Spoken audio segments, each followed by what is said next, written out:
mo kí ẹni tó bá wo ètò mi, mo kí ẹni tó bá padà wo, mo kí bàbá ṣe ń kíra ní kí ọlá ìkí ìgẹ̀ ìkí ẹ̀yẹ. Ìkí tó lógo jùlọ nílẹ̀ káàárọ̀ àjíire, mo ṣe ẹ̀làbọ̀rọ̀ ẹ̀làbọ̀yẹ ẹ̀làbọ̀ ṣíṣe fún gbogbo wa pátápátá. Mo rí ẹ̀rí pé mo kọ my message to olùṣọ́ àgùntàn Fẹ́mi Lásárù because tá bá tẹ̀ tí ń sọ èdè òyìnbó yìí kò kí n máa ń jẹ́ kó dùn. Ẹ jẹ́ ká máa sọ èdè wa gangan kó lè yé wa dáadáa. Olùṣọ́ àgùntàn náà làwọn pásítọ̀ ń jẹ́ àbí. So àwọn ọmọ ìjọ ní àgùntàn rere. Àwọn pásítọ̀ ní mini shepherd, olùṣọ́ àgùntàn kékeré, torí the great shepherd gangan kìnìún ẹ̀yà Júdà ni. So ká tó tẹ̀síwájú, ẹ jẹ́ ká gbọ́ orin 100 yìí ká fi bẹ̀rẹ̀ ètò.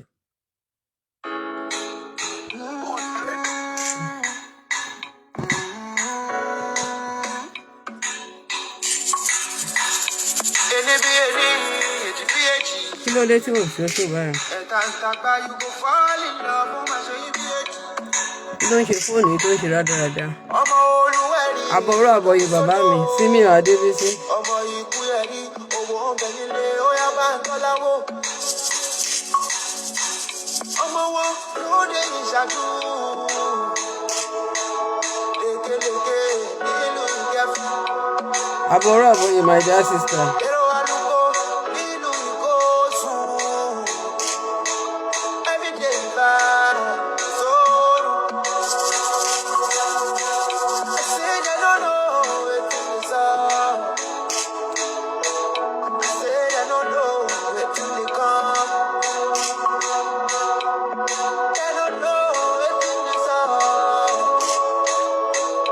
Ẹ jọ̀ọ́ ẹ bá mi share fídíò mi o, ẹ jọ̀ọ́ o. Facebook kò kí máa ń gbé mi o.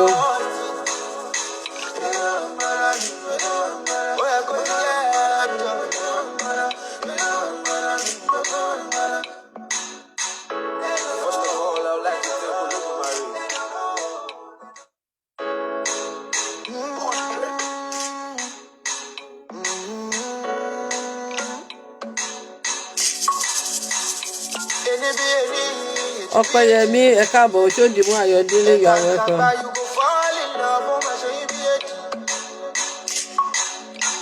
Ọmọ olúwẹ̀rí gbọ́dọ̀ kú sódò.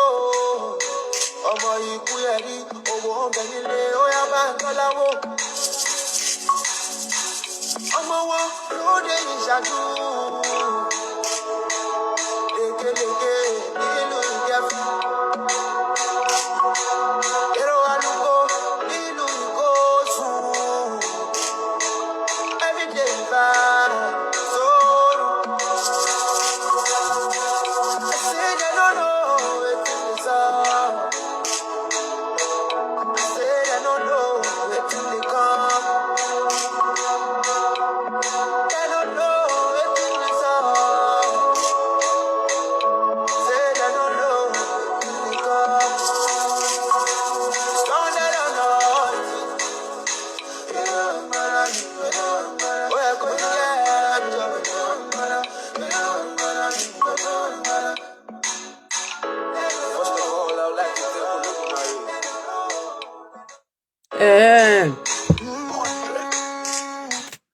So lẹ́yìn orin 100 jẹ́ ká wọ inú ètò lórí fídíò tí pásítọ̀ olùṣọ́ àgùntàn, ẹ jẹ́ kí n pè ní olùṣọ́ àgùntàn Fẹ́mi Lazarus tó ṣe tí mo rí.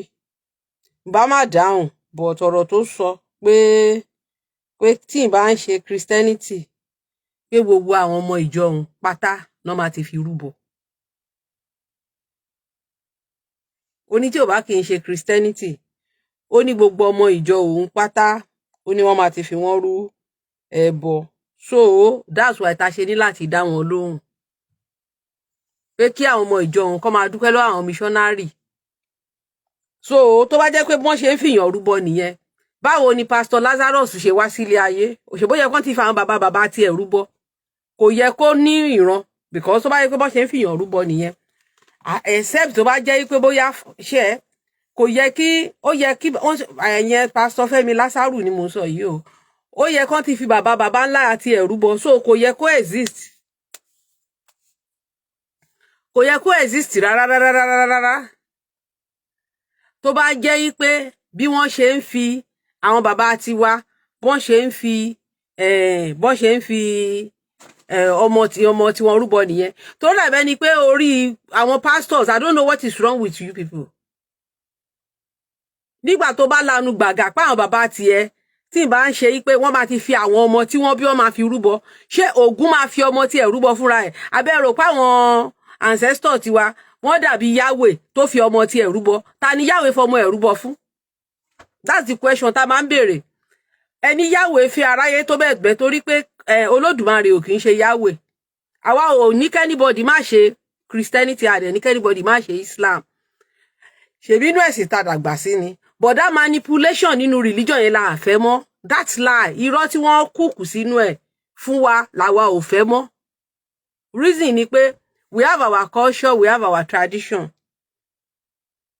we have our own culture we have our tradition that existed before the religion and now coming to lie to us pé the same Olódùmarè táwọn bàbá tiwa ń bọ òun náà ni God of Israel òun náà ni Allah. No, we will not accept that again because it is not true.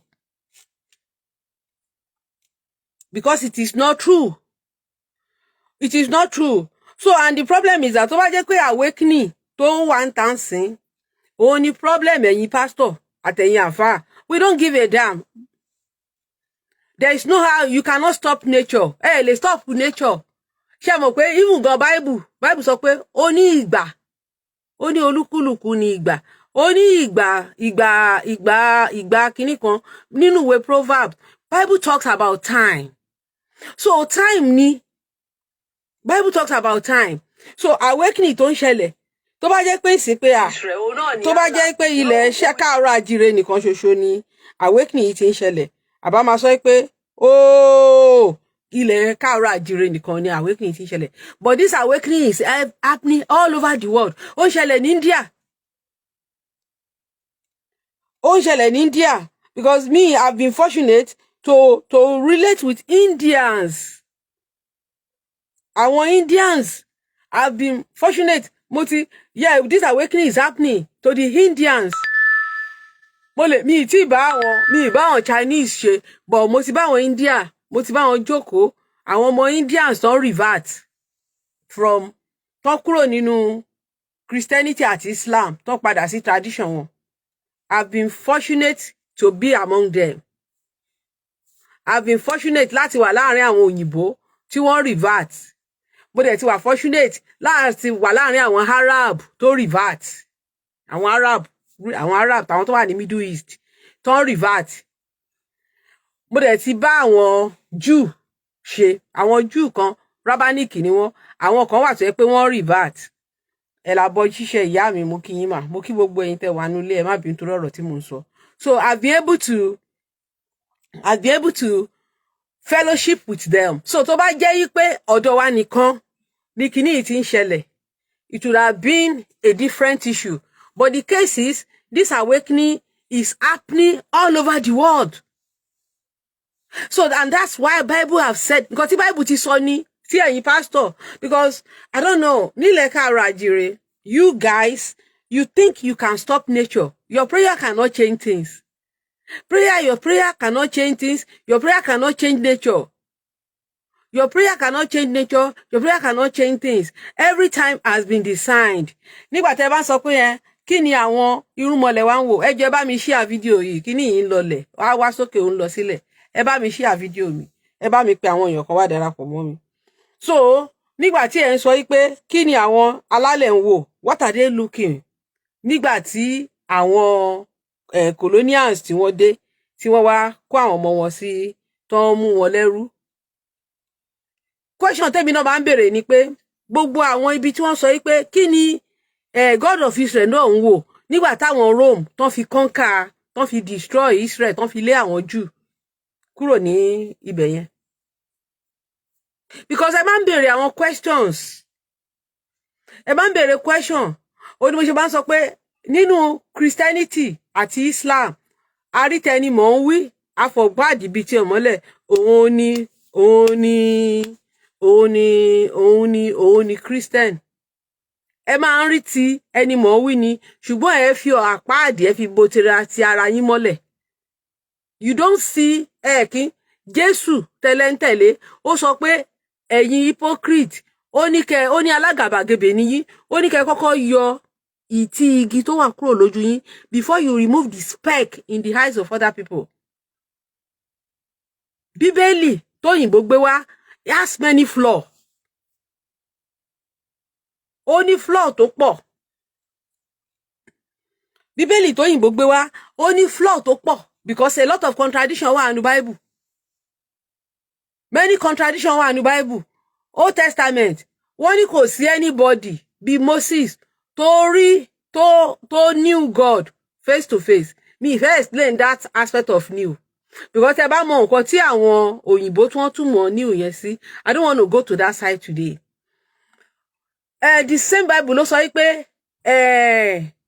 kíní what is the name? He saw God pé òun àti God wọ́n jọ rescue. Kí lorúkọ ẹ̀? Jacob. Nínú book of John ó ní no one has seen the Father except the Son. So this guy knew God face to face. Moses knew God face to face. Àbí? Abraham jẹ́ ọ̀rẹ́ God. So ìgbà tí Abraham tó jẹ́ ọ̀rẹ́ God yẹn àbọ̀yìnbọ̀ ṣiṣẹ́ ìyá mi ẹ jọ̀ọ́ má bínú máa kí everybody tó bá yá. Abraham tó jẹ́ ọ̀rẹ́ God òun àti God wọ́n jọ ń ṣọ̀rẹ́ wọ́n jọ ń ṣe ṣùgbọ́n ó máa ń lo mask lọ bá God ni ó máa ń ṣe egúngún be careful. God bá ti fẹ́ lọ bá Abraham torí pé Abraham gan ṣe oúnjẹ fún God ọ̀rẹ́ ni wọ́n nǹkan tó ń sọ fún wa nìyẹn. So Abraham tó jẹ́ ọ̀rẹ́ God yìí tí God bá fẹ́ lọ bá Abraham mask ló máa ń lò lọ bá Abraham ó máa ń bojú. Mi sọ pé Bible sọ bẹ́ẹ̀ I'm trying to explain now. Jacob so gbogbo Isaac gbogbo wọn tí God bá ṣe yẹn Lot God lo mask lọ bá wọn ṣùgbọ́n ìgbà tó wá dé ọ̀dọ̀ Mósè ó wá ṣí ojú ẹ̀ tó rán ní Mósè nìkan ló knew God face to face. Mi ò ní sọ ìtumọ̀ new yẹn lénìí because tí bá sọ ìtumọ̀ new mi ò ní go deep to that area today. So it's not only Moses that knew God face to face. Is that not contradiction? Is that not contradiction?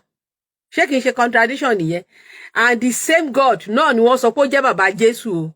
Tó tún wá sọ pé no one see the Lord except the Son in his bosom. And the Old Testament said there is no prophet like Moses who knew God face to face. The same Bible now said no one. So which God was the Bible talking about now? Is Jesus' father another God? Because ẹ sọ pé Yahweh náà ni bàbá Jésù. The Old Testament God. Hello náà ni bàbá Jésù. But the same Bible ló sọ pé ẹnìkan péré lórí face to face. And New Testament now said nobody saw that God except the Son. Did you see the contradiction now? So many contradictions ó wà nínú Bible. Many contradictions wà nínú Bible. So but Christian, especially àwa èèyàn dúdú, nítorí a sọ pé àwọn ọmọ Yorùbá yìí, a ti sọ Bíbélì, a ti sọ Christianity, a ti sọ di orò ìdílé wa. And bí dà pé a ti sọ di orò ìdílé yẹn, we don't want to see any error in that book. Yes, there was a time mo ṣe program kan, wọ́n bú mi, mo ní òkè, ìwé tóyìnbó gbé wá fún wa yìí, error pọ̀ ńbẹ̀. But we ignored most of the errors in that book. So if we can't do that, why can't we? Ẹjọ́, ṣé kí n pé mo ti lọ delete video my pastor yìí? Because I want to play his voice. Tí n bá delete ẹ̀ máa lọ wá nsìn. Ipe ńgbà tí a bá lè, if we can do that, then why can't we? Tabale, you see so many flaws in the religion you practice. And you actually ignores those flaws. You ignore those flaws. But you keep talking about your own. You ignore the flaw in the history of foreigners, and you are trying to immortalize those people. But in your own case, you ignore it. In your own case, your forefathers too, they left that history for you to learn. Oh my God, tí n bá rí kíní á dùn mí o. Ṣé mo ti lọ bínú delete fídíò yìí ni? Ẹ jọ̀ọ́, mo fẹ́ wá. On the 4th of February ló sọ ní fídíò yẹn.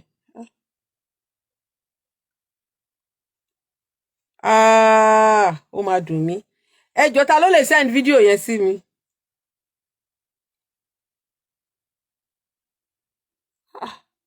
Báwo ni mo ṣe delete ẹ̀?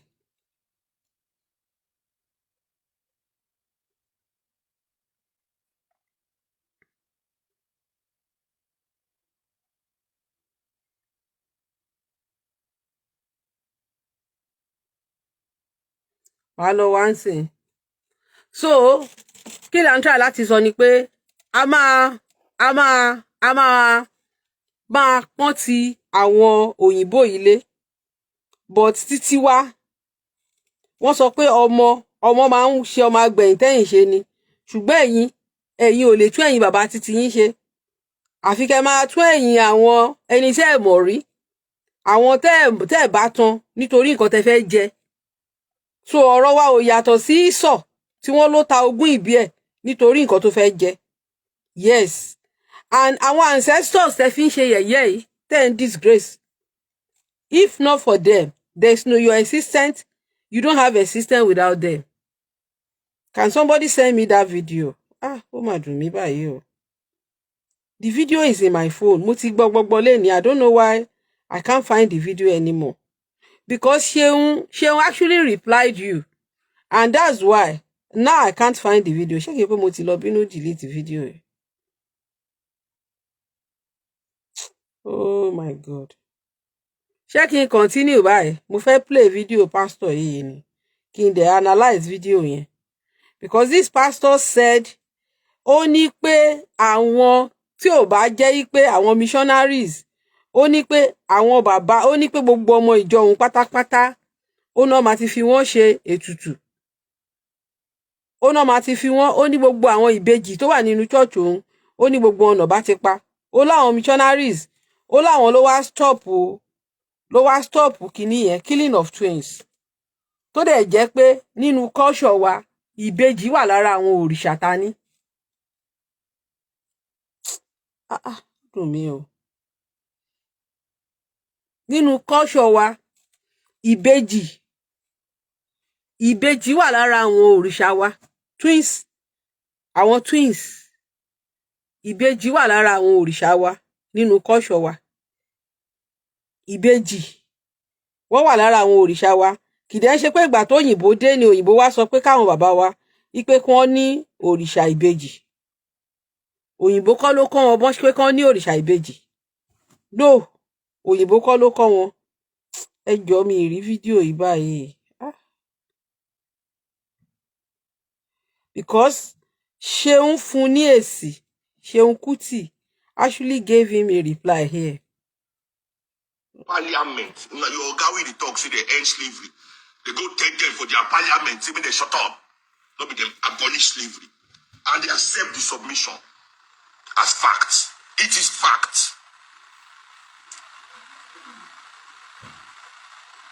So I'll keep a copy. That's me. Oh, I have a box of this book. So Femi Lazarus, DM me if you want to learn. I'll give you a copy so you can read and teach your congregation the truth. And stop being a stupid liar. A two-bit beer parlor liar. Talking about what you don't know. The only people the British were fighting in the seas were American slavers because they were fighting America in the war. They were trying to cripple American economy, which concern British people, which is they go start the whole slavery business and colonialism. Okay, at the end slavery, when they don't end colonialism. Colonialism simply means enslaved in your own land. You understand what colonialism mean by that? Slavery, but in your own land. We talk about the slave trade because they were shipping people away. Then the Europeans, they moved to industrial society. The British were developing their industrial society. They were moving away from the agricultural-based society to the industrial society. What did industrial society need? Industrial society need raw materials. Not cotton, not farmers. They don't need labor. They didn't need labor. They had machines now to do the labor. They don't invent machines where go do the labor. What did they need? Now, raw materials. Where were the raw materials? In Africa. So they brought that slavery mentality to Africa and created colonialism to enslave us in our own land.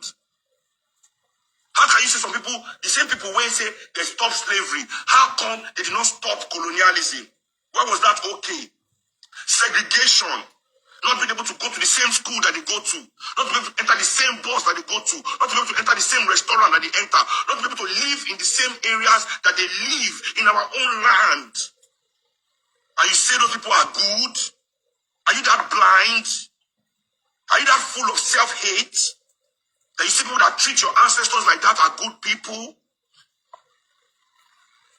And you blame your own ancestors? That you are your king selling things. It's your king. Which your king? Which your king? I've shown you a letter from an African king. When he first made it, we saw them. All over Africa, this was happening. Which king? The bloodline of Africa has been destroyed, eradicated. Ovoranwe sent on exile. Many of our kings, the Ashanti people, the Songhai people, everybody decimated. I mean, come on, man. You cannot be that daft.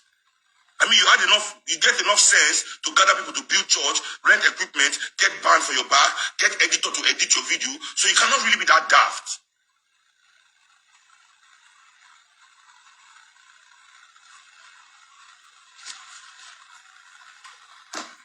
Now, as you are Lazarus.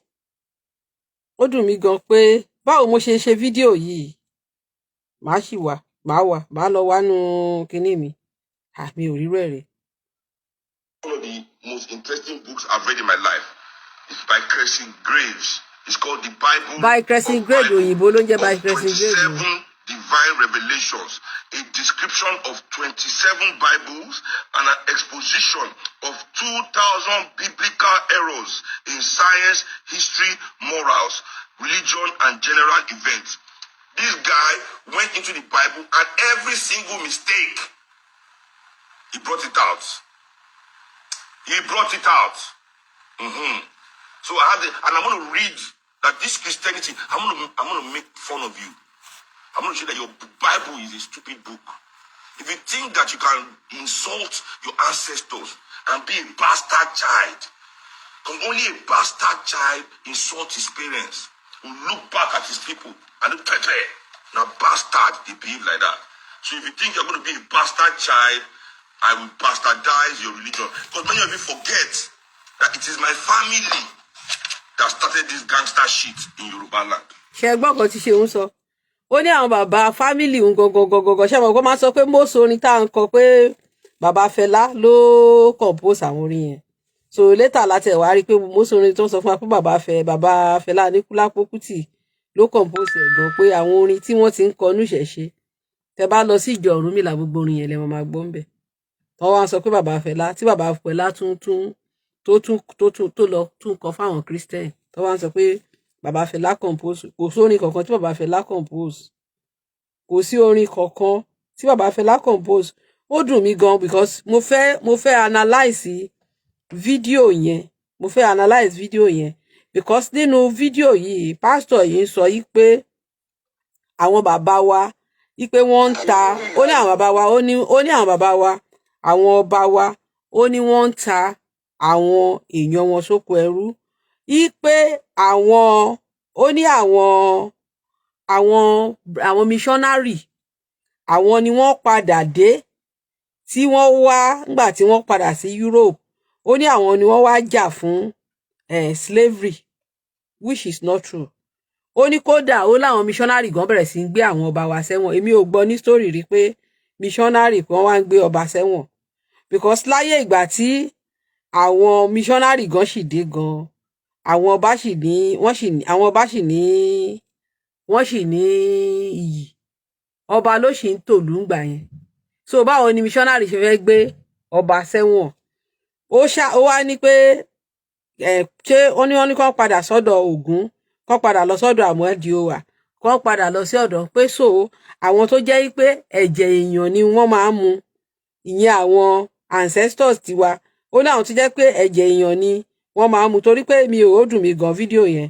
Ó ní àwọn baba ńlá wa yẹn, ó ní ẹ̀jẹ̀ èèyàn ni àwọn baba ńlá wa máa ń mu. Ó ní so ìyẹn àwọn òrìṣà wa, ó ní kán máa dúpẹ́ lọ́wọ́ àwọn kòlóníà wípé tí ìbá ṣe pẹ́lọpẹ́ kòlóníà, ó ní gbogbo àwọn tó wà nínú church òun pátá ni wọ́n bá ti mu ẹ̀jẹ̀ wọn. Ó ní gbogbo àwọn tó mo lè post fídíò yẹn later, yes, kí n kàn fi ṣe reference. Ó ní tí ìbá ṣe àwọn kòlóníà ni, ó ní gbogbo ẹ̀jẹ̀. Mo dẹ̀ rí fídíò yẹn bí tẹ́lẹ̀tẹ́lẹ̀, mi mọ̀ bó ṣe ṣẹlẹ̀, torí mo delete àwọn fídíò kan, bóyá gbà ni mo lọ mistakenly delete ẹ̀. Mo wà lórí fóònù mi kejì but mi lè ló ń sìn. Ó ní gbogbo wọn ni wọ́n bá ti mu ẹ̀jẹ̀ wọn pátápátá. So Fẹ́mi Lazarus, nǹkan tí mo fẹ́ sọ fún ẹ as a pastor ni pé ó dà pé àwa èèyàn dúdú, nítorí pé number one, awareness tó ń ṣẹlẹ̀ yìí tí mo sọ pé kò ń ṣe ilẹ̀ wa nìkan ló ti ń ṣẹlẹ̀. Problem ni fún ẹ̀yin gbogbo pastor àtàwọn àfáà àtàwọn imam. Reason ni pé ẹ believe pé ilé iṣẹ́ tẹ́ kọ́ ó fẹ́ collapse. Ilé iṣẹ́ tí ẹ kọ́ ẹ believe pé ilé iṣẹ́ yìí fẹ́ collapse, because tẹ́ ẹ bá ṣe mọ̀ pé nǹkan tí mo sọ ní sí pé wọ́n ní ilé tá bá fi itọ́ mọ ìrì ló máa ń wo. Kò lack knowledge. The pastor did not lack knowledge. Reverend, some pastors know the truth but they will lie. Let me tell you something. Some years ago, like 5-6 years ago, one pastor messaged me. I have the message on my phone. I have the message today. I say, not just one pastor. One pastor messaged me. That is one of my pastors that we have been very close. And he called me. Ìyá, òun fẹ́ bẹ̀ mí lẹ́bẹ̀ kan. Mo ní kí ló ṣẹlẹ̀. Ó ní kí n má debunk Bible mọ́. Mo ní kí ló dé. Ó ní gbogbo nǹkan tí mò ń sọ yìí làwọn mọ̀. Ó ní ṣùgbọ́n táwọn bá ń sọ, ó ní ìjọ, ó ní iṣẹ́ Olódùmarè ò ní tẹ̀síwájú. Bó ṣe sọ fún mi lọ́jọ́ náà nìyẹn. Èmi dẹ̀ sọ pé Olódùmarè wọn kì í máa ń fi irọ́ pinlẹ̀ Olódùmarè. Mo wá ṣíbì kan fún nínú Bible tó sọ pé expose all lie, do not be friend with kìíní irọ́. Mo wá ṣí bẹ́ẹ̀ fún pé Bíbélì náà ló sọ pé ká má fi rere pé búburú. Mo sọ fún bẹ́ẹ̀ pastor. Another pastor ó tún send message sí mi again, kì í tún ṣe pastor kan o. Ipe òun fẹ́ bẹ̀ mí òun fẹ́ bẹ̀ mí gidi gan. Ipe kí n máa bí mo ṣe máa ń la gbogbo nǹkan mọ́lẹ̀ yẹn, pé kí n máa la mọ́lẹ̀ mọ́. Ìyẹn ní òun fẹ́ kí n máa ṣe plagiarism, syncretism, kí n máa sọ pé ẹ̀là ni Jésù àbí nǹkan kan bẹ́ẹ̀, kí n ṣáà máa ṣó ti yé yín. Gbogbo àwọn irọ́ táwọn bàbá wa ti pa láti ilẹ̀ yẹn táwa ń sọ pé ẹ̀là kì í ṣe Jésù. Ìgbà yẹn ni mo bẹ̀rẹ̀ sí ń dìbọ́ǹkì Jésù pé Jésù kì í ṣẹ̀là. Mo ti bẹ̀rẹ̀ dìbọ́ǹkì Jésù ò kì í ṣẹ̀là láti bí ọdún 5. So bí pásọ̀ yẹn dẹ̀ ti máa ń follow mi ti pẹ́. Ó wá send voice message sí mi lórí WhatsApp. Ó lóun fẹ́ bẹ̀ mí lẹ́bẹ̀ gan. Ó tiẹ̀, in fact, London ẹni pásọ̀ yẹn wà, ó tiẹ̀ fẹ́ ká tún ríra gan. Òun ní ẹ̀bẹ̀ tóun fẹ́ bẹ̀ mí, pé òun kàn bẹ̀ mí gidi gan. Pé kí n má sọ pé Jésù ò kì í ṣẹ̀là. Kí n má sọ pé Jésù kì í ṣẹ̀là. Kí n má dẹ̀ sọ pé kò sí archaeology evidence. Torí mo ṣègbà yẹn mo sọ pé kò sí archaeology evidence pé wọ́n lọ sí Òkun Pupa. Ẹ̀yin náà ẹ jẹ́ ká béèrè báwo ni Òkun Pupa. Ṣé ẹ mọ̀ pé Red Sea is one of the deepest sea on earth. Ó wà lára sea tó jìn jù. London Underground, tẹ́ bá mọ̀ bó ṣe deep, kan tó gbẹ, ṣé mọ̀ pé gbogbo òkun yẹn náà ilẹ̀ wà lábẹ́ ẹ jọ̀ọ́ báwo ni àwọn ọmọ Israel ṣe wá lọ sí dípẹ́ Yahweh wá gbé wọn gba inú òkun ẹ̀yin náà ẹ jẹ́ ká ó wá gbé wọn ọ̀nà dẹ̀ wà láti Israel 2 days walk ni ìgbà tí Abraham ń bọ̀ kò gba inú òkun kọjá ẹ jẹ́ ká bẹ̀rẹ̀ sí lọ pọlọ wa o ìgbà tí Abraham ń bọ̀ kò gba inú òkun kọjá ìgbà tí èèyàn mú Isaac tó fi wá sí Egypt wọn ò gba inú òkun kọjá ìgbà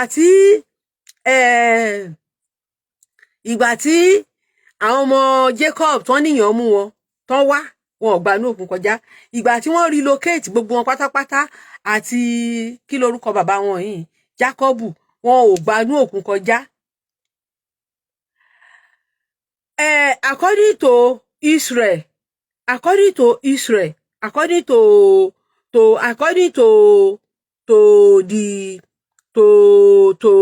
history ní ayé àtijọ́ àwọn ancient Egyptian torí àwọn tó tẹ Canaan dó nínú oral tradition Egypt náà ti kúrò Canaan ó dàbí kíní subsidiary Egypt ni bá ṣe ń sọ pé Ifẹ̀ àwọn kan kúrò nífẹ̀ wọ́n lọ sí Ìjẹ̀bú àwọn kan lọ sí Èkìtì àwọn bẹ́ẹ̀ náà ni ìtàn yẹn àwọn ancient Egyptian àwọn náà ló lọ tẹ Canaan dó kí ni mo ń try láti sọ ni pé so àwọn ará Egypt láyé àtijọ́ wọ́n lọ máa ń nọ́jà ní Canaan ṣé wọn pé láyé àtijọ́ tó fi máa ń nọ́jà bí ọjọ́ márùn èmi ò mọ bó ṣe ń dán bọ̀ wọ́n ní wọ́n lọ máa ń ná ọjà ní Canaan nígbà yẹn ìyẹn àwọn ará Egypt wọ́n máa lọ nọ́jà ńbẹ̀ àwọn ará Canaan náà wọ́n máa ń nọ́jà ní Canaan so wọ́n máa ń ná ọjà débi pé wọ́n máa ń nọ́jà wọ́n dẹ̀ ìrìn ọjọ́ méjì ni 2 days walk ni tẹ́ bá wọ plane láti Egypt sí Israel kò pé 30 minutes kò ju Ọ̀wọ̀ sí Kàrẹ́ kí n sọ pé Ọ̀wọ̀ kò tó Kàrẹ́ sàkúrẹ́ ní ibi tí wọ́n sọ pé wọ́n fi 40 years rìn tí wọ́n ní wọ́n fi 40 years rìn wọ́n sọ pé bàbá mi kan Ọlábọ̀dé wọ́n ní tí èèyàn mukumuku bá rojọ́ èèyàn mukumuku kọ́ ló máa dá wọ́n náà fi 40 years rìn so ìgbà tí Yahweh wá fẹ́ ṣé kí n ṣe ìyà ni Yahweh fi jẹ wọ́n gan ni Yahweh wá gbé wọn gba inú ṣẹlẹ̀ mọ́ wípé tẹ́ bá tún dé ìyàngbẹ àárín omi kí lẹ máa tún ṣẹlẹ̀ láàrin omi yẹn rí i pé ilẹ̀ yẹn á tún máa rì ẹ lọ sórí Netflix kẹ́ lọ wo Red Sea ṣé wọ́n ti dive wọ́n ti show kẹ́ lọ bí Red Sea ṣe jì so rí i pé bàbá ńlá irọ́ tó jìnnà sóòótọ́ ni pé àwọn kan gbanu Red Sea kọjá ṣé wọn káwọn òyìnbó ló kọ story àwọn òyìnbó fúnra wọn náà ló lọ tún gbá rìsáàṣì lórí ẹ̀ wípé báwo ló ṣe ṣẹlẹ̀ wọn ò dẹ̀ rí any proof àwọn ancient Egyptian náà ní ìtàn tó kọ sílẹ̀ kò sí ẹni gbogbo ìtàn tó kọ pé wọ́n fìyà jẹ àwọn kan wá ṣerú wọ́n ṣe kò sí ẹni proof gbogbo àwọn kíní pyramid tó wà ní Egypt ṣe mọ̀ pé ní ayé àti àwọn tó kọ pyramid yẹn status wọn wà ńbẹ̀ èèyàn dúdú ni wọn kì í ṣòyìnbó documentary kan táwọn Júù ṣe ń gbà kan nǹkan táwọn wá sọ ni pé àwọn wà ńbẹ̀ o wípé ṣùgbọ́n wọ́n padà lé àwọn kúrò ńbẹ̀ ni ìtàn tí wọ́n sọ ojú pé ní ìgbà tí àwọn Greek tán wá kọ́ ẹ̀kọ́ ní ọ̀dọ̀ àwọn baba ńlá wa láyé àtijọ́ òun náà á padà fi kọ ìtàn burúkú lé àwọn ìran aláwọ̀ dúdú lórí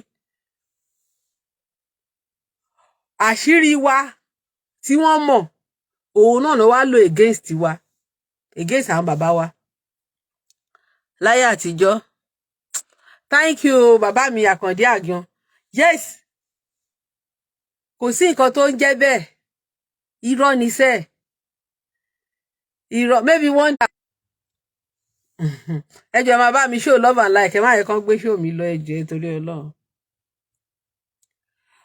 so kí ni mo try láti sọ ni pé òótọ́ yìí tóòtọ́ bá ń dé òtítọ́ kí ni Ifá sọ ó ní irọ́ máa disappear Ifá ti sọ fún wa pé gbogbo nǹkan tó bá ní ìbẹ̀rẹ̀ òun ló máa lópin. Nínú culture àwa èèyàn dúdú, kò sí nínú culture wa pé ká máa ṣépè fáwọn bàbá ńlá wa. Ẹ jọ̀ọ́ ẹ máa bá mi show love and like, ẹ má yẹ kí kinní mi lọ. Kò sí nínú àṣà àti ṣe ènìyàn dúdú láti máa gbé àwọn bàbá ńlá ṣépè, láti sọ bàbá ńlá. This culture, àwọn tó kó wa lẹ́rú, àwọn ló kọ́ wa. Àwọn ni wọ́n ṣì wá lọ́nà, nítorí pé ìgbà tí wọ́n dé, ọ̀nà tó dẹ̀ fi ṣì wá lọ́nà ni pé wọ́n máa ń pe kinní kan ní tẹ̀kíà ní Islam, ó wà ní Christianity, but Islam làwọn èèyàn máa ń sọ. Tẹ̀kíà yẹn inú Christianity ló ti wá. Tẹ̀kíà yẹn ni pé tí ẹ bá, mi ò mọ orúkọ tó ń pè ní Christianity, but tẹ̀kíà náà ń pè ní Islam. You can deceive people to bring them to your faith. It is acceptable. You can deceive people, ó lè tọ̀ àwọn èèyàn jẹ láti mú ọ wá sínú faith yẹn. You can deceive people. So kí ni mo try láti sọ ni pé ẹ bá mi show love and like, ẹ jọ̀ọ́. You can deceive people. Tẹ́ bá lọ kà nínú Bible, ẹ rí pé kí lorúkọ ẹ̀, Paul, ó ní nígbà tóun dé ọ̀dọ̀ àwọn Greek, ó ní òun di Greek to the Greek, I became Greek. Ó ní nígbà tóun dọ́dọ̀ àwọn Jew, ó lóun di Jew. Ó ní so that reason ni pé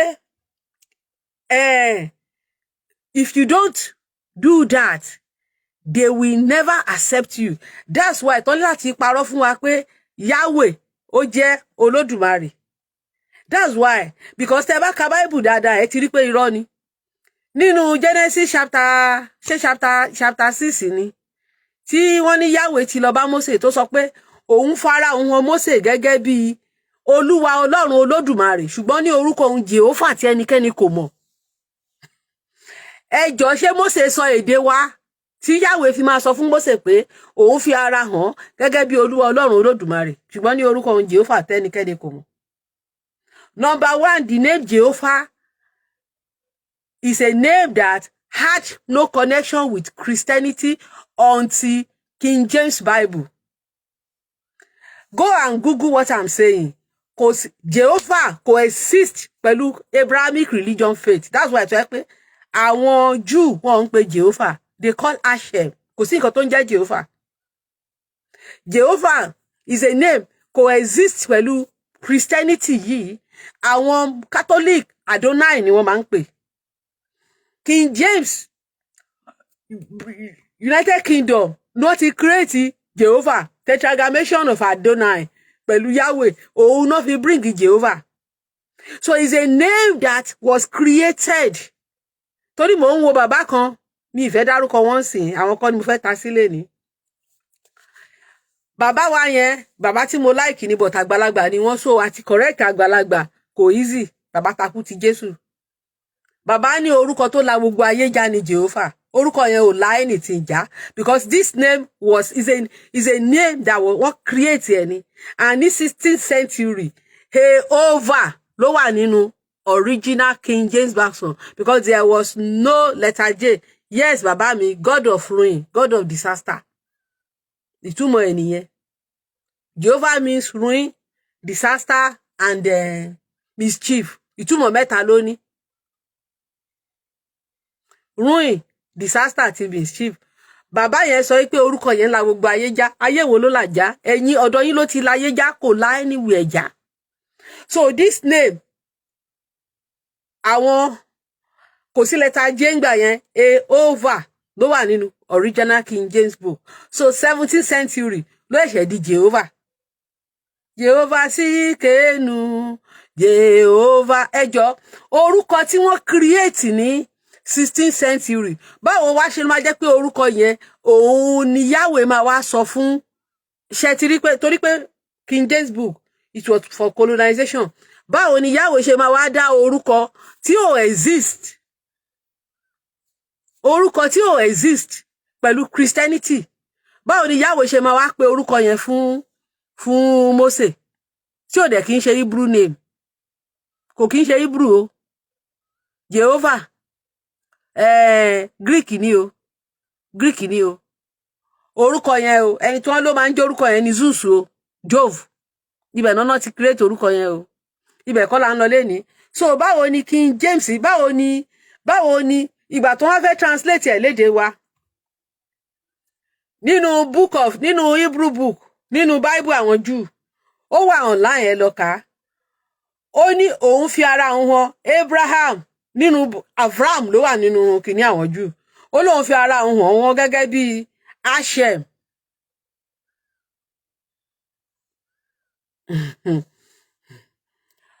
Ó ní El Shaddai ṣùgbọ́n orúkọ wọn Hashem tí anybody bò mọ̀. Hashem ló wà nínú Bible àwọn Júù. Kò sí nǹkan tó ń jẹ́ Jehovah ń bẹ. Èrò wá ní ká gbàgbọ́. Ó wá sọ pé òun dá orúkọ. Ṣé wọn pé ọ̀rọ̀ tí mo ń sọ yìí àwọn ti bú mi gidi rí lórí ọ̀rọ̀ tí mo ń sọ yìí. Mo ní no sir, mo ní Olódùmarè ló pera ẹ̀ nínú Bible. Ṣé ti rí pé programming nìyẹn? Wọ́n program wa number 1 wọ́n fẹ́ ká gbàgbé orúkọ Olódùmarè. Ṣé mọ̀ pé wọ́n ti redefine Olódùmarè fún wa nìyẹn? That is pé orúkọ Olódùmarè gangan Jehovah ni. Did you see how they program us in that religion now with the Yoruba Bible now? Ṣé rí pé programming ni? It's a first class programming. Nígbà tó sọ pé tí Yahweh tó bá Mósè sọ̀rọ̀ tó sọ pé orúkọ òun o ní Olúwa Ọlọ́run Olódùmarè ni òun máa ń sọ fún Abraham, Isaki àti Jacobu. Ṣùgbọ́n ní orúkọ òun tí ẹnikẹ́ni kò mọ̀ Jehovah. Ṣé mọ̀ pé wọ́n ti change identity Olódùmarè? Did you see how ẹ rí pé programming gidi nìyẹn? So because now we have been lied to lose that name. Orúkọ tí àwọn bàbá ti wá dẹ̀ ń reference nìyẹn. So àwa máa wá pé Jehovah. Àwa máa sọ pé the true name of Olódùmarè is Jehovah. That's why tẹ́ máa rá àwọn pastors tó máa sọ pé orúkọ ojúlówó orúkọ ẹ̀rí tó tún fi Ọlọ́run Olódùmarè síbẹ̀. Ṣùgbọ́n ní orúkọ ohun tí ẹnikẹ́ni kò mọ̀ Jehovah. Ṣé rí programming? Bàbá ńlá programming nìyẹn. Is that not deception? Ṣé kìí ṣe deception ni? Tó bá parọ́ fún wa ó yẹ ká lo common sense wa now. Pé Mósè kò sọ èdè wa. Yes, Reverend, it's a programming. It's a programming now. Tí bá ń ṣe pé ìṣẹ̀ṣe strong, that programming alone ó yẹ kó máa bring ìṣẹ̀ṣe down. Tí bá ṣe pé ìṣẹ̀ṣe strong ni àwọn upjourney generation tó ń ṣe fá wọ́n á lọ máa kí Jehovah mọ́ àwọn irúnmọlẹ̀. Gbogbo nǹkan wá dàrú. Tí wọ́n ṣe pé ìṣẹ̀ṣe strong ni mo ń try láti sọ yìí o. Ṣé mọ̀ pé wọ́n ti program orúkọ yẹn báyìí wọ́n ti change ẹ̀. Àwọn dẹ̀ ló fún wa l'education. So àwọn babaláwo àwọn ọmọ oníṣẹ̀ṣe wọ́n wá sọ pé wọ́n wá confused pé original orúkọ Olódùmarè o Jehovah ni. So tó bá wá lọ sílé ìjùbà àbí tó bá ń kífá tó bá wá ń pe Jehovah mọ́ Bàtálá tó ń pe Mógún tó ń pe mọ́ Ṣàngó kò ní sí answer. Gbogbo nǹkan wá dàrú, nǹkan wá dorí kodò. Nǹkan tó ń ṣẹlẹ̀ ní church nìyẹn. Because nǹkan tí orúkọ tí ò bá ilẹ̀ yẹn múlẹ̀ ń pè. Orúkọ tí King James create. King James ló create orúkọ yẹn. Fún àwọn tó kó lẹ́rú, àwọn tó fẹ́ kó lẹ́rú. So àwọn nǹkan tí àwa address nìyẹn. Kò ń ṣe pé kíní. Because tó bá jẹ́ pé ẹ̀yin pastor tẹ́ bá fẹ́ help ara yín náà. Bíbélì gan sọ pé ká ṣòótọ́. Ǹjẹ́ kò yẹ kẹ́ lọ ka àwọn contradictions yìí kẹ́ bẹ̀rẹ̀ sí ní máa explain ẹ̀ fáwọn ọmọ ìjọ yín. Ipe bó ṣe yẹ kó rí ni bó ṣe yẹ kó rí ni. Ṣé irọ́ tí àti àṣìṣe tó wà nínú ẹ̀sìn yẹn ṣé òun ló yẹ kẹ́ continue? When you continue to teach your congregation the mistake and error táwọn òyìnbó gan ti bẹ̀rẹ̀ sí correct tipẹ́tipẹ́ tó ní King James Bible ó ní over 4,000 contradictions tí wọ́n dẹ̀ ń try láti correct ara wọn from that mistake. Why tí àwa ṣe máa wá dúró sínú mistake yẹn tá dẹ̀ máa sọ pé inú ẹ̀ la máa wà. Ṣé rí programming yẹn bẹ́ẹ̀ yẹn lè ní báyìí most Yorùbá pastor tó bá sọ fún wọn wá ní kí ni ojúlówó orúkọ Ọlọ́run Olódùmarè wá ní Jehovah ni. Ṣé rí and then mo bá pastor kan pàdé lánàá èèyàn méjì ni mo bá pàdé lánàá. So àwa ń sọ̀rọ̀ bàbá kan àgbàlagbà ni wọ́n bọ̀ bàbá yẹn ti sọjí wọ́n ti sọjí gbogbo wa jókòó apàdé ni. So ibi tá a wà yẹn reception la wà bàbá yẹn ti sọjí tiwọn àgbàlagbà ni wọ́n àwa ń sọ̀rọ̀ Nàìjíríà, àwa ń sọ pé tó bá jẹ́ pé bí àwọn Ògún, bí àwọn Ṣàngó, bí àwọn alálẹ̀ wa náà fi ń búra wípé kò sí àwọn politician ò ní máa kówó jẹ, wípé ṣùgbọ́n nítorí pé wọ́n máa ń fi orúkọ Jésù àti Allah àti Jehovah náà fi ń búra, kò sí nǹkan tó ń ṣe wọ́n. Pàṣàṣe àti ìsọ̀rọ̀ yẹn tán bí pásọ̀ kan ṣe máa dáhùn nìyẹn, òun fẹ́ dá sọ̀rọ̀ yẹn kìnnìkan fẹ́ ṣàlàyé bóun ṣe wà yìí o, ìránṣẹ́ Ọlọ́run lòun o, òun dẹ̀ fẹ́ sọ̀rọ̀ kìnnìkan. Mo wá ní òkè ẹ sọ̀rọ̀, ìwọ máa dáhùn pé àwọn Ògún yẹn gan, àwọn Ṣàngó yẹn gan, kò sí àwọn ọ̀lágbára kankan. Ó ní wọn ọ̀lágbára kankan. Ó lóun kankan tóun dẹ̀ fẹ́ kó yé mi ni pé bó ṣe wu Ọlọ́run ló ṣe máa ń ṣe ọlá ẹ̀. Wípé wọ́n lè forúkọ Jésù búra kó wu Ọlọ́run kó má ṣe nǹkan kan. Èèyàn lè pray pé kí Jésù protect òun, kọ́lọ́run mọ̀ fi àwọn èèyàn lẹ̀ kí wọ́n pa wọ́n. Wọ́n á sọ pé pásítọ̀ ẹ máa pe ajá lọ́bọ̀ fèmí, èmi tẹ́ ń bá sọ̀rọ̀ yìí Kristẹni ni mí, ọmọ Kristẹni lèmi, inú ẹ̀sìn tí mo dàgbà sí ni nǹkan tí mo ti ẹ̀sìn tí mo ṣe láti inú oyún wá sílé ayé leléyìí. Ẹ máa play game, ẹ máa play upon my intelligence. Ǹjẹ́ wọ́n bí politician kan dáa kó kàn fi máa kó kàn fi ṣeré pé kó wà kó ní gbogbo ẹ̀yin ọmọ Nàìjíríà o, tí n bá kówó yín jẹ kó gùn kó pa wọ́n, kó máa fi ṣeré. Ǹjẹ́ ó lè sọ? Àbí kí Ṣàngó pa wọ́n tó mọ̀ pé bóun ṣe fẹ́ sọ àwọn kan kólúgbohùn sápò, ó kàn fẹnu sọ ni wọ́n á dẹ̀ máa ṣàṣẹ. Ǹjẹ́ wọ́n tó ṣé politician kan ní àyà ẹ̀? Ǹjẹ́ politician kan ní àyà ẹ̀? Ṣó láyà ẹ̀ kó gbọ́bẹ sẹ́nu kó ní kó gùn pa wọ́n? Àbí kan sọ pé kéṣù ṣe òun o, wípé kéṣù ṣe òun? No, kó máa sọ pé àbóun ṣe wà yìí bóun ṣe fẹ́ lọ ṣe tóun bá kówó yín jẹ o, kí èṣù kó ṣe òun, àbí kó ní káyé lála pọn mi kúnnù òun. Ǹjẹ́ wọ́n ní àyà ẹ̀? Pásítọ̀ yẹn ò sọ nǹkan kan ń wò. Mo ní wáyé tá ṣe máa tanra wa jẹ, wáyé tá ṣe máa tanra wa jẹ. Ó ní movement tó ń lọ sìn, ó ní wọ́n máa sọ pé ẹ̀sìn àjèjì ní Christianity kìnnìkan ẹ̀sìn àjèjì. Mo wá ní ẹjọ́ ẹ jẹ́ ká sọ èdè abínibí wa. Mo ní wọ́n máa ń sọ pé tá a bá ka ẹrú inú ẹrú á bàjẹ́. Òótọ́ tá a fi bára wa ṣe nǹkan òun ni problem tá a nílé ní ẹ̀sìn àjèjì ní Christianity, ẹ̀sìn àjèjì ní Islam, torí pé àwọn baba ńlá wa ò mọ̀. It's not our religion. Wọ́n gbé wá ni. Máyẹ̀ bá dáhùn ní ẹ̀sìn Ọlọ́run. Mo ní no, kì í ṣẹ̀sìn Ọlọ́run. Ọlọ́run Olódùmarè táwọn bàbá ti wá ń sìn kò ní ẹ̀sìn. Ọlọ́run Olódùmarè ò create ẹ̀sìn kankan. Ifá ní ìṣẹ̀ṣe ni olórí orò ní ìwà ọ̀run. Ẹ̀sìn àwọn ọ̀rúnmọlẹ̀ ló dá ẹ̀sìn sílẹ̀. Bí àwọn tiwa ṣe dá ẹ̀sìn sílẹ̀ làwọn ichich olórí ṣe ń dá ẹ̀sìn sílẹ̀ nílùú tiẹ̀. Ọ̀rúnmìlà bára àgbọn nìrègún, ìgbà tó wà láyé náà ló ń bọ òkè ìpọ̀nrí ẹ̀. Gbogbo àwọn ọ̀rúnmọlẹ̀ ló ń bọ òkè ìpọ̀nrí wọn. Táwọn bá ti lọ o, báyìí ni kẹ́ ṣe máa ṣe. Ṣàngó ṣe tiẹ̀ kó tó lọ, Ògún ṣe tiẹ̀ kó tó lọ, Ọ̀rúnmìlà Ọbàtálá ṣe tiẹ̀ kó tó lọ. Gbogbo wọn ṣe, wọ́n dẹ̀ sọ pé káwọn ọmọ lẹ́yìn wọn máa ṣe táwọn bá lọ. Ṣọlọ́run ló wá dá ẹ̀sìn? No, Ọlọ́run ò create ẹni ẹ̀sìn. Ìṣẹ̀ṣe nìkan ṣoṣo ni Olódùmarè ṣe. Ìṣẹ̀ṣe tó dẹ̀ ṣe àwọn each àwọn ancestors náà ló inspire láti create culture and tradition fún each race. Òun ni Ifá ṣe sọ pé ìṣẹ̀ṣe ni olórí orò ní ìwà ọ̀run. Ìṣẹ̀ṣe ni olórí orò. Ifá ò sọ pé ẹ̀sìn ni olórí orò ní ìwà ọ̀run. Ifá ní ìṣẹ̀ṣe ni olórí orò ní ìwà ọ̀run. Ìṣẹ̀ṣe ni olórí orò ní ìwà ọ̀run. Yes, torí pé ní ọ̀dọ̀ Olódùmarè ìṣẹ̀ṣe ni Olódùmarè ló fún each race, kò fún race kankan ní ẹ̀sìn, kò fún race kankan lẹ́sìn, kò fún wọn lẹ́sìn. Àwọn ancestors ló create ẹ̀sìn. Yes, ẹ̀sìn Ifá ń sìn Ọ̀rúnmìlà lọ́lọ́run lò. So gbogbo race ni ló ní ìṣẹ̀ṣe títí ẹ̀. So mo wá ṣe bẹ́ẹ̀ sọ fún pásítọ̀ yẹn. Mo ní so kò sí nǹkan tó ń jẹ́ ẹ̀sìn Ọlọ́run. Máa yẹn wá ó wò mí báyìí. Mo wá bèrè lọ pásítọ̀ yẹn pé ẹjọ́ ìbéèrè tí mo fẹ́. Pásítọ̀ yẹn ò rí èsì fún mi o. Mo ní Ọlọ́run Olódùmarè tẹkùn ń sọ tẹ́lẹ̀ ń jà fún tẹ́ ń sọ fún yín. Ǹjẹ́ orúkọ yẹn ṣé àwọn Júù ló dárúkọ yẹn fún wa àbáwọn because ẹ ṣáà ń sọ pé ó ṣáà ń quote Bible kíní kan lọ́nà Ọlọ́run mo wá sọ pé sà ọ̀nà Yahweh yàtọ̀ sí ọ̀nà Olódùmarè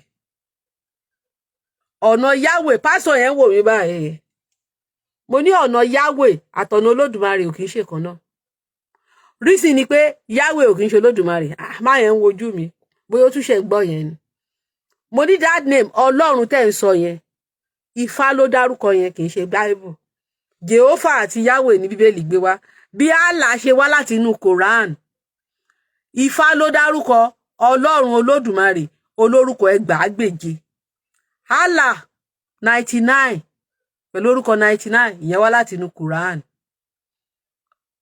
Yahweh pẹ̀lú orúkọ 77 wá láti inú Bible mo ní so gbogbo oríkì tẹ́ bá ń kì ní church inú Ifá ló ti wá kò sí inú Bible kò sì sí inú Quran so ìbéèrè tí mo fẹ́ béèrè lọ́wọ́ yín ni pé mo ní mo wá béèrè lọ́wọ́ máa ń pè ní pé kó tó di pé wọ́n gbé Christianity àti Islam wá history ti wà lórí orúkọ yẹn history ti wà lórí orúkọ yẹn history ti wà lórí orúkọ yẹn history tó wà lórí orúkọ yẹn báwo ni mo ní ní gbogbo culture okay ó dà pé ẹnì kejì tí mo bá sọ̀rọ̀ pastor méjì ni èmi àti ẹjọ́ sọ̀rọ̀ lánàá pastor kejì sọ pé láyé òun lòun ní pọlọ́run Olódùmarè mọ́ ṣẹ́rí pé ayé ń ṣe wá ó nítorí pé orúkọ yẹn inú ìṣẹ̀ṣe ló ti wá ó lóun ò mọ̀ pé inú ìṣẹ̀ṣe lórúkọ yẹn ti wá látijọ́ yìí ó ní now tóun ti discover pé inú ìṣẹ̀ṣe ni Ọlọ́run Olódùmarè ti wá ó lóun ò ní pe Ọlọ́run Olódùmarè mọ́ láyé òun ó ní Jehovah lòun á máa pè ṣẹ́rí pé ayé ń ṣe wá ó nítorí orúkọ yẹn ní ṣe pẹ̀lẹ́bọ mo wá sọ fún màá yẹn pé tí orúkọ yẹn ò bá exist ní tradition ẹ̀sìn àjèjì ò ní lórúkọ fún God wọn because ẹ̀sìn àjèjì ṣe comparison ni pé kí la lè fi Yahweh wé nínú tradition wọn kí la lè fi eléyìí wé kí la lè fi wé that's what they pick they are not sure so now one of them now told me pé Ṣàngó máa ń pààyàn ó ní Ṣàngó máa ń pààyàn Ògún máa ń pààyàn just like you just wrote this comment ọmọ èṣù and that's what I'm saying ó ní Ṣàngó àti Ògún pààyàn má sọ fún pé wẹ́ ṣebí Yahweh náà pa àwọn èèyàn nínú Bible Yahweh pa Kórà àti Àdátàmì àbí wọ́n sọ pé Yahweh pa Kórà àti Àdátàmì nínú Bible Yahweh ní kán lọ jẹ̀lúrun kán bẹ́ orí àwọn firstborn ṣé Yahweh ò ní kí Jẹ́fítà fọmọ ẹ̀ ṣètùtù wọ́n ní mi ò ní right àti judge Yahweh mo ní right wo lẹ ní láti judge Ògún àti Ṣàngó Yahweh ń pààyàn Ògún ń pààyàn ẹ dẹ̀ wá sọ pé Ògún ò dá Yahweh ló dá kí ni ìyàtọ̀ náà méjì apààyàn làwọn méjèèjì dẹ̀ gbogbo Yahweh ń pààyàn sí ẹ má ẹ wá ní pé ṣé Yahweh ti pa èmi ń sìn ó láàánú mo ní Yahweh ò láàánú tó bá yẹ pé Yahweh kò sáàánú kankan nu Yahweh ojú pé wọ́n ti change identity Yahweh ọ̀ kó jẹ́ pé wọ́n fake Yahweh gbogbo nǹkan tó sọ pé Yahweh ń ṣe tẹ́lẹ̀ Yahweh ò ṣe mo ní if not ipe so tó bá yẹ pé Yahweh mo nínú Bible ẹ lọ ka Old Testament o gbogbo ibi tí Yahweh ti pa àwọn èèyàn o èmi kọ́ mo kọ Bible o tó bá yẹ pé fẹ́ lọ yọ mẹ́kẹ́ lọ yọ kúrò so you cannot condemn my tradition and be praising somebody else so Pastor Fẹ́mi Lazarus Olùsọ Àgùntàn Fẹ́mi Lazarus so Shepherd Fẹ́mi that is that oní tọ́wákùnyàn ní Shepherd ẹni tó ń daran ló ń jẹ́ bẹ́ẹ̀ daran lẹ́yìn pastor ẹ má bínú o pastor tó bá ń gbọ́ mi your identities tó bá ní ká tú séde wa gangan daran nìyí nǹkan tí bẹ́ẹ̀lì pè yín nìyẹn ẹ̀ẹ́dẹ̀ ń ṣe daran torí pé ẹ̀yin gangan àgùntàn nìyí reason ni pé ní Christian faith there is only one shepherd Christianity is a fold only one shepherd one fold nǹkan tí Bible pè nìyẹn one shepherd one fold ni àwọn pastor gan ò ń ṣe àpọ́nlé ni láti pe pastor ní shepherd because Christianity has only one shepherd bóyá nínú ní àárín àwọn àgùntàn supervisor wà ṣe mọ̀ pé supervisor ṣe mọ̀ káwọn àgùntàn tó bá dàgbà àwọn náà máa ń guide àwọn ọmọ kéékèèké ó tán tá bá ní ká define what Christianity mean tí ẹ bá pera yín ní shepherd ẹ̀yin àti Jésù ti jọ ń ṣe competition nìyẹn. There is only one shepherd in Christian faith, which is Jesus. So all Christians are sheep. Mi ò bú yín o. That is what the Bible says. Ewúrẹ́ lápá òsì, àgùntàn lápá ọ̀tún. So ní ìjọba Yahweh, ní kingdom of heaven, àwọn sheep ló máa wà ńbẹ̀. Sheep means yes. Nǹkan tó wà ńbẹ̀ nìyẹn. Sheep ni everybody, no matter your status on earth. Wọ́n bá máa kúnlẹ̀ fún yín sí ní orílẹ̀ ayé yìí. Kàn máa ṣe pé hey daddy, àgùntàn ni yín. Because you have one Lord. Any Lord, you have one Lord. And ní ìjọba yẹn, according to book of Revelation, you are going to queue behind the Jews. You don't have anything. You are sheep, they are geo sheep ni wọ́n, daddy geo sheep ni gbogbo wọn. So, ní ìjọba yẹn, the 12 gates that lead to paradise has the 12 name of apostle of Jesus and the 12 tribe of Israel. And the 144,000 of the Jews, they are the people, àwọn ló ṣáájú. So ní pò kankan bẹ́ẹ̀. Àgùntàn ni yín. Ilé ayé yìí ni gbogbo ẹ̀fíìsì mọ́. When you die, you are a sheep. I'm not insulting. We are teaching the Bible, what the Bible says now. So ó dùn mí gan pé I couldn't find that pastor, because that pastor said that àwọn èèyàn sọ pé àwọn pastor ló ń da Nàìjíríà rú, yí pé wọ́n ń kówó jẹ, wọ́n ṣe léyìí, wọn ò tọ́jú aláìní. Ipa àwọn tó ń complain yìí, kí ni wọ́n ṣe? Ẹ jẹ́ ká sòótọ́ fúnra wa. Nínú Bible, Matthew 6:24, Jésù, olùṣọ́ àgùntàn yín, ó ní lay not your treasure on earth, where there is no moth and cankerworm. Ó ní ẹ má ṣe fi ìtò ìṣúra yín sílé ayé yìí. Ó ní you cannot serve God. Oh, you can't serve him with mammon. And mammon mean money. So, and Christ himself, only the Son of God, has no place to lay his head. And he said his followers must follow his footsteps. So, tí Christian bá wá ń lé nǹkan ayé, ilé ayé, tó ń kó ọrọ̀ jọ, you are not following that Christ. And kí ni Christ sọ? That same Christ. Ó sọ pé, feed the poor, sell all your belongings. Ó ní kẹ́ ẹ ta gbogbo nǹkan ìní yín, kẹ́ fi bọ́ tálákà. Only when you do it unto your fellow brothers, you are doing it unto me.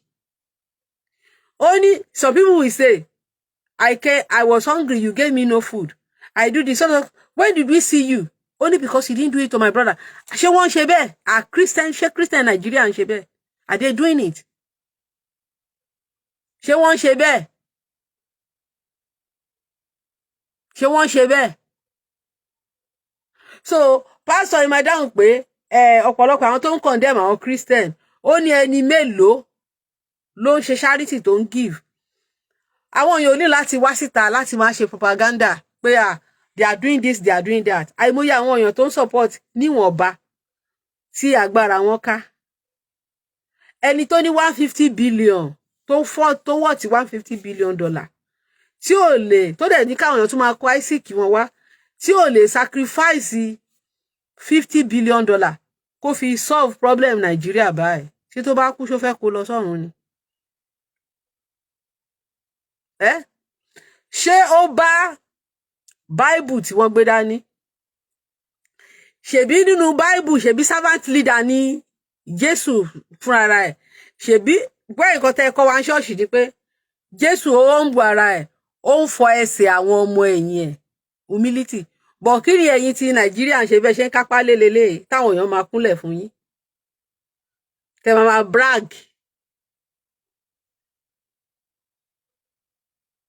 Ǹjẹ́ ẹ tẹ̀lé Jésù yín ọ̀hún? So, yeah, inú Bible láti wá yẹn síta fún yín o. So, nínú Matthew chapter 7, only not everybody who call me Lord, Lord, ló máa enter kingdom bàbá òun, except those who follow àwọn tó tẹ̀lé òfin òun. Only many of you will come. You will say, in my name we cast out demon. In your name we do this. Only I will say, I don't know you. Only every corrupt fruit will bring corrupt fruit. And every good fruit will bring good fruit. Only by their fruit we shall know them. Only àwọn èso tó corrupt, ó máa bring corrupt fruit.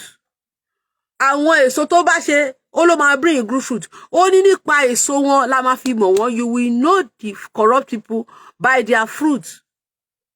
But unfortunately in Nigeria don't look unto fruit.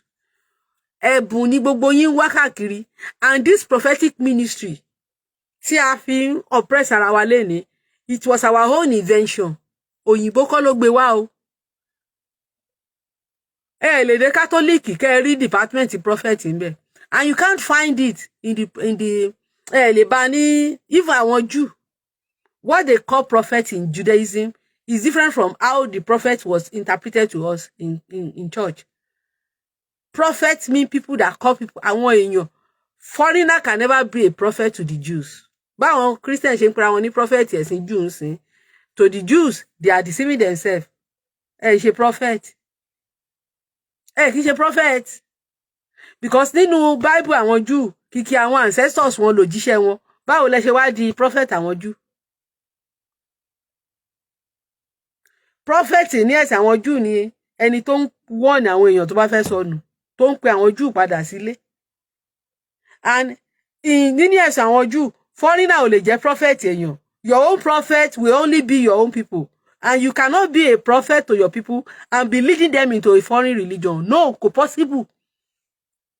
A prophet will call their people back to their own root, to their own, and which is what we are doing now. So tá bá sọ pé káwọn èèyàn padà, because wọ́n yẹn sọ pé ó ní wọ́n ní káwọn èèyàn padà sí ṣẹ̀ṣe. Tí a bá ní káwọn èèyàn padà sí ṣẹ̀ṣe wa, tá bá jáde tá bá sọ pé káwọn èèyàn padà sí ṣẹ̀ṣe. Ṣé báwọn èèyàn kan ló wá tán wá sọ fún wa pé ká kúrò ńbẹ̀. So what some people came to do some years ago, and some people are now calling people back, go back to your root. Is it not part of the Bible? Is it not in the Bible that the old part in the book of Jeremiah? Ṣé kò sí ńbẹ̀ ni pé kó padà sí old part? Is it not there that they should go back to the old part? Is it not there? So kí ni old part tàwa? Is it not our own ìṣẹ̀ṣe? Are we Jews? Ṣé Jew ni wá ni? So tá bá sọ pé káwọn èèyàn padà, is it not? Is in the Bible. Àwọn Jeremiah, gbogbo àwọn kìíní tẹ̀ ń yìn léli, àwọn prophet tẹ̀ ń sọ pé minor prophet, major prophet. What did they do? When the Jewish people, they turn back on their own forefathers, Bible sọ pé they follow strange gods. Strange gods mean God of another land. Some people call them back to their own root. Same way, àwa náà tẹ̀lé Jésù léni, strange God ni Jésù. Don't be offended. Àjèjì ni Jésù nílẹ̀ káàárọ̀ àjíire, because òyìnbó ni. Ìbá wù wá ká, bó tiẹ̀ wù wá ká tún wá orúkọ mi fún, ká bẹ̀rẹ̀ sí ń pè ní Ṣọlá. Òyìnbó kọ́ ni. Òyìnbó ni Jésù. Kò gbà òyìnbó ni Jésù, ò ń ṣèdè wa. Ó kàn jọ translation yẹn. Ó kàn fi jọ èdè wa ni. Èdè Latin ni Jésù. Latinize Jesus ni Jésù. Jésù ni àwọn Rome ń pè. Greek ni Jesus. Ó dàbí pé nísìnyí ẹ̀ sọ pé ọmọ Anúwàbí, àwọn mìíràn ní ọmọ Olúwàbí. Ṣé rí pé nǹkan kan náà ni méjèèjì. Ọmọ Anúwàbí, tán bá nínú wà, lúwà, nǹkan kan náà ni. Ọmọnọlá, èmi sì Ọmọlọlá, but grandmother mi, Ọmọnọlá ló máa ń pè mí. Ìyá tó bí ìyá mi, Ọmọnọlá ló máa ń pè mí. Ọ̀dọ̀ great grandma mi ló fún mi ní orúkọ yẹn, Ọmọnọlá. Instead, Ọmọlọlá, tẹ́ bá pa àwọn sọ Ọmọnọlá, Ọmọnọlá ni wọ́n máa ń pè lọ́dọ̀ títí wa. Ọmọnọlá, and it's the same thing with Ọmọlọlá. Ọmọnìyì, àwọn kan ń pè ní Ọmọruyì. Àwọn kan ń pè ní Ọmanuyì. Ọmanuyì, àwọn kan ń pè ní Ọmọruyì. Ìkọ̀kan náà ni now. So bí Jésù àti Jesus ṣe rí nìyẹn. Jésù is a Latin word, kì í ṣèdè wa.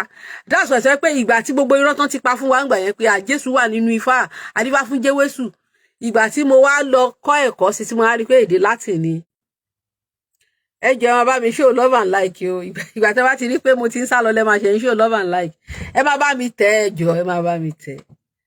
So ìgbà tí mo wá rí pé Jésù èdè Latin ni.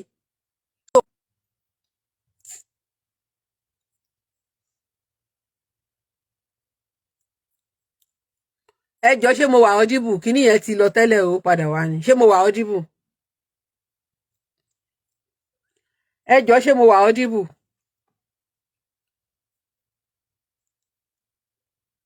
Ẹ jọ̀ọ́ ṣé mo wà audible? Am I still audible?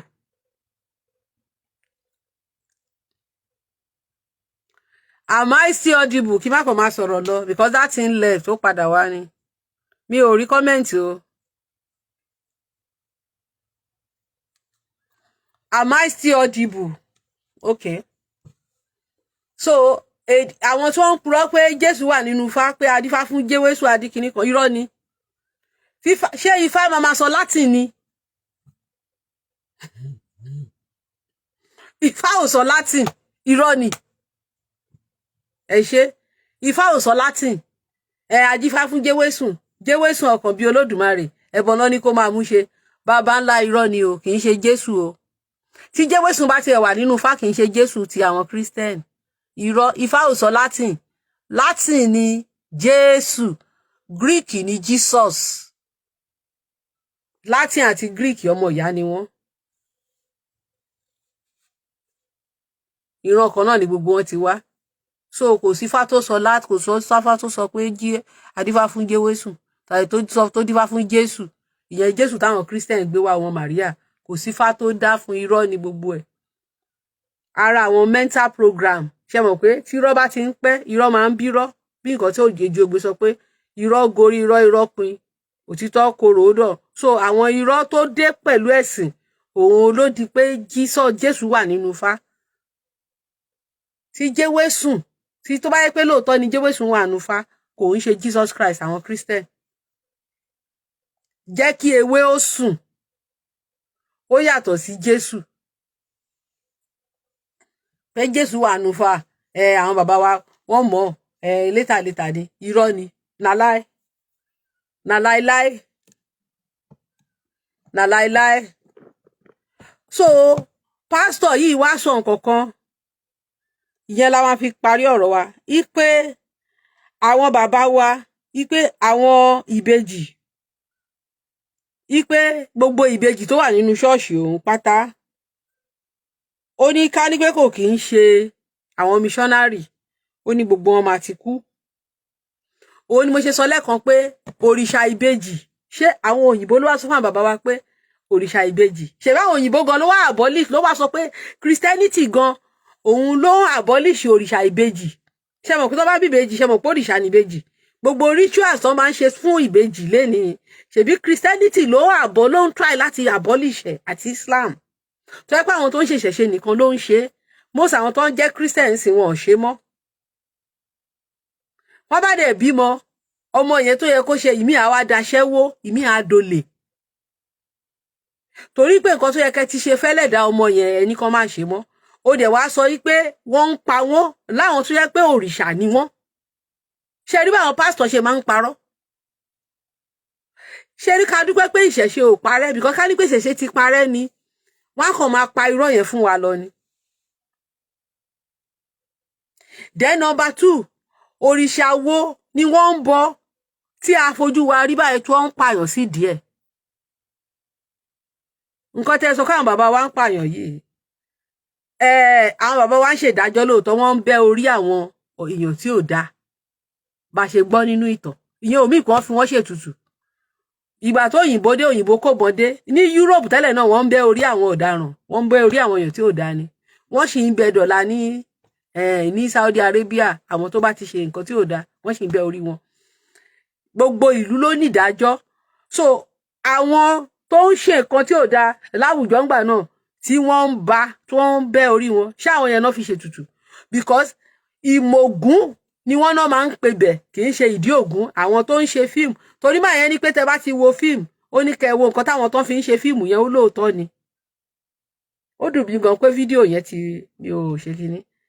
Ìmọ̀-ògún ni wọ́n náà máa ń bẹ́ orí àwọn èèyàn tí ò dá sí. Nítorí pé Ògún ló ṣe ètò ìdájọ́. So ibi tó máa ń pa àwọn ẹlẹ́ṣẹ̀ tó máa ń pa àwọn ọ̀daràn sí náà máa ń pè ní ìmọ̀-ògún.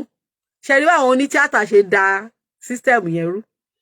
Ibi tó máa ń pa àwọn ọ̀daràn sí, àwọn tó bá ń ṣe nǹkan tí ò dá, òun náà ń pè ní ìmọ̀-ògún, ìmọ̀-ògún, ìmọ̀ wisdom Ògún, torí pé Ògún ló organize pé àwọn tó bá ti ń ṣe nǹkan tí ò dá kí wọ́n máa discipline judgment. Ògún ni wọ́n lólódùmarè fún ní judgment. So ìmọ̀-ògún ni wọ́n ní ibi tó máa ń pa àwọn tó bá ti ṣe nǹkan tí ò dá sí. So kí ni mo ń try láti sọ ni pé ìyẹn ni àwọn Christian àti Muslim tó wá yí pé àwọn bàbá wa ń fìyàn ṣètùtù. Àtijọ́ tí wọ́n ti ń ṣe orò, ẹ ti gbọ́ pé èèyàn kọ̀ọ̀kan disappear rí yàtọ̀ sí nínú fíìmù. Ẹ jẹ́ ká sòótọ́, mo ti rìn síbi tán ti ń ṣorò rí, a lọ ṣe evangelism, wọ́n dẹ̀ ń ṣorò ní abúlé Ègùn. Nígbà tá a débẹ̀, kò yẹ kán, Ifá ó yẹ kán àtàkì wa. Torí àwọn sọ fún wa pé Jésù pé ọ̀rẹ́ máa bọ̀, asán làádùn ayé ohun gbogbo wa tó pin. A dẹ̀ ń bú wọn, a dẹ̀ gbé megaphone dání, èmi ni mo ń preach. Bàbá kí lorúkọ bàbá yìí? Ẹ̀dà yìí orúkọ ẹ̀ sápá mi lórí ìsìn ní church. Ẹ̀dà bá ń jókòó, àwọn náà interpret in English. Èmi fi Yorùbá preach, àwọn interpret in English. Èmi ni àwọn méjìlá gbé megaphone dání, èmi mo wàásùn, bàbá ló interpret ní English. Wọ́n wá bá wa, wọ́n ní tó bá dijọ́ mẹ́jọ wọ́n ní ká wá, pé àìní ni àwọn ń ṣe àṣekágbá orò, pé a lè kọjá ibẹ̀ yẹn. Wọ́n ń ṣe àṣekágbá orò, wọ́n lè ní wọ́n tó bá di ọjọ́ mẹ́jọ ká padà wá ṣe wàásùn wa. Ẹjọ́ tó bá yẹ pé bẹ́ẹ̀ ni àwọn oníṣẹ̀ṣe ṣe wicked, ǹjẹ́ kò yẹ kí wọ́n yọ àfọ̀ṣẹ sí wa, kán bẹ̀rẹ̀ sí máa sọ̀rọ̀ burúkú sí wa lọ́jọ́ náà? Ṣé bá lọ bú wọn ni? A dẹ̀ lọ ń condemn wọn pé kán kúrò nínú nǹkan tó ń ṣe. Yet I will never forget that day. It was on Sunday. Bá ṣe parí service ní church ni, because èmi ni evangelical kìíní ní church wa ń gbà yẹn. Èmi ni mò ń preach, bàbá bá ń jókòó, àwọn náà interpret ní CAC Òkè Ìtura.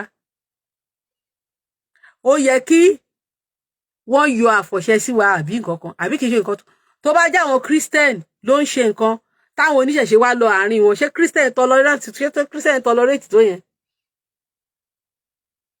Káwọn oníṣẹ̀ṣe wá já lọ àárín wọn, kọ́ bẹ̀rẹ̀ sí ní máa bú wọn, ṣé Christian tolerate tó yẹn? Ṣé tolerate tó yẹn? Wọ́n sọ fún wa eléyìí ni, wọ́n wá bá wa ni.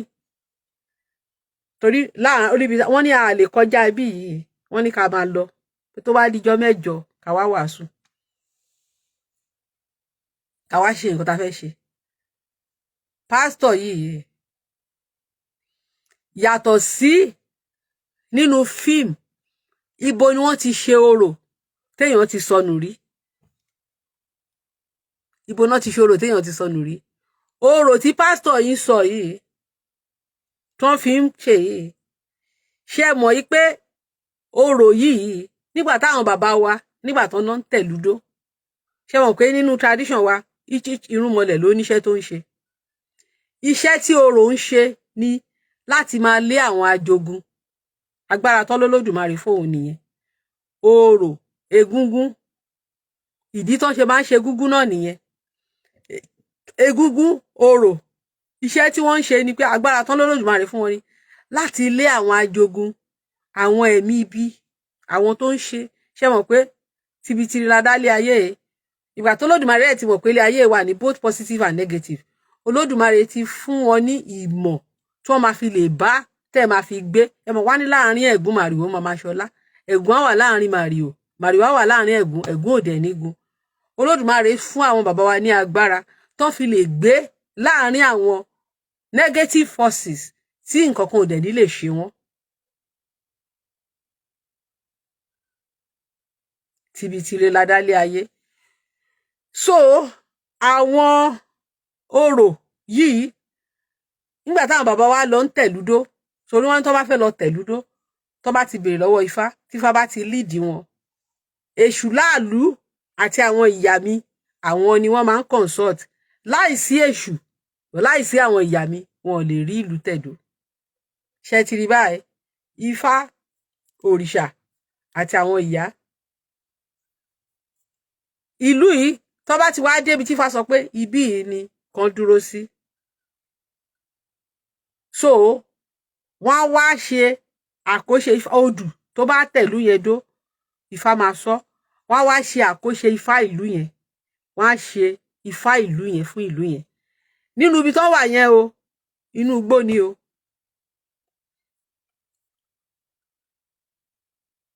Ifá tó máa jẹ́ kí èrò kó wá gbèlú yẹn wọ́n á ṣe Ifá sí. Tó bá ti ní ọjà wọ́n á ṣe Ifá tó jẹ́ pé wọ́n tún bá ń ṣe Ifá tí ìlú òfin ní tú tó jẹ́ pé no matter ogun kò ní lè kólu yẹn kò ní lè tú ìlú ò ní tú tó jẹ́ pé tó bá dọjọ́ iwájú in case tó jẹ́ pé bóyá àwọn ẹni bí wọ́n fẹ́ wá gbalẹ̀ yẹn lọ́wọ́ wa wọn ò ní lè rílẹ̀ yẹn gbà. Gbogbo nǹkan táwọn bàbá wa ṣe nìyẹn nígbà táwọn kòlóní àdé tó fi lè rílẹ̀ yẹn gbà. Gbogbo ẹ̀ náà máa ṣe gbogbo kíní yẹn ètùtù yẹn náà máa ti ṣe tán ti ṣe sílẹ̀ yẹn. So most places tán láwọn bàbá wa tẹ̀dó yìí àwọn ibòmíì wà tó jẹ́ pé ṣe mọ̀ pé ní ayé àtijọ́ yẹn especially tẹ́ bá wò pé ní ọ̀dọ̀ wa ní ilẹ̀ aláwọ̀ dúdú àwọn alágbára àwọn ẹbọra àwọn nígbà táwa gan sì kéré a sì máa ń ráwọn egbére tó máa ń gbé ẹní a máa rí egbére tó máa gbé àtùpà sórí. Ṣé ẹ rántí ẹni tó bá ń wò mí tẹ́ bá gbé nílùú òkè. So kí ló ṣẹlẹ̀ ni pé wọ́n ní pé ní ìgbà yẹn àwọn ẹbọra yìí wọ́n máa ń bínú wípé ibi táwọn ti ń jẹ táwọn ti ń mu àwọn bàbá wa kàn déédéé wọ́n wá dúró síbẹ̀.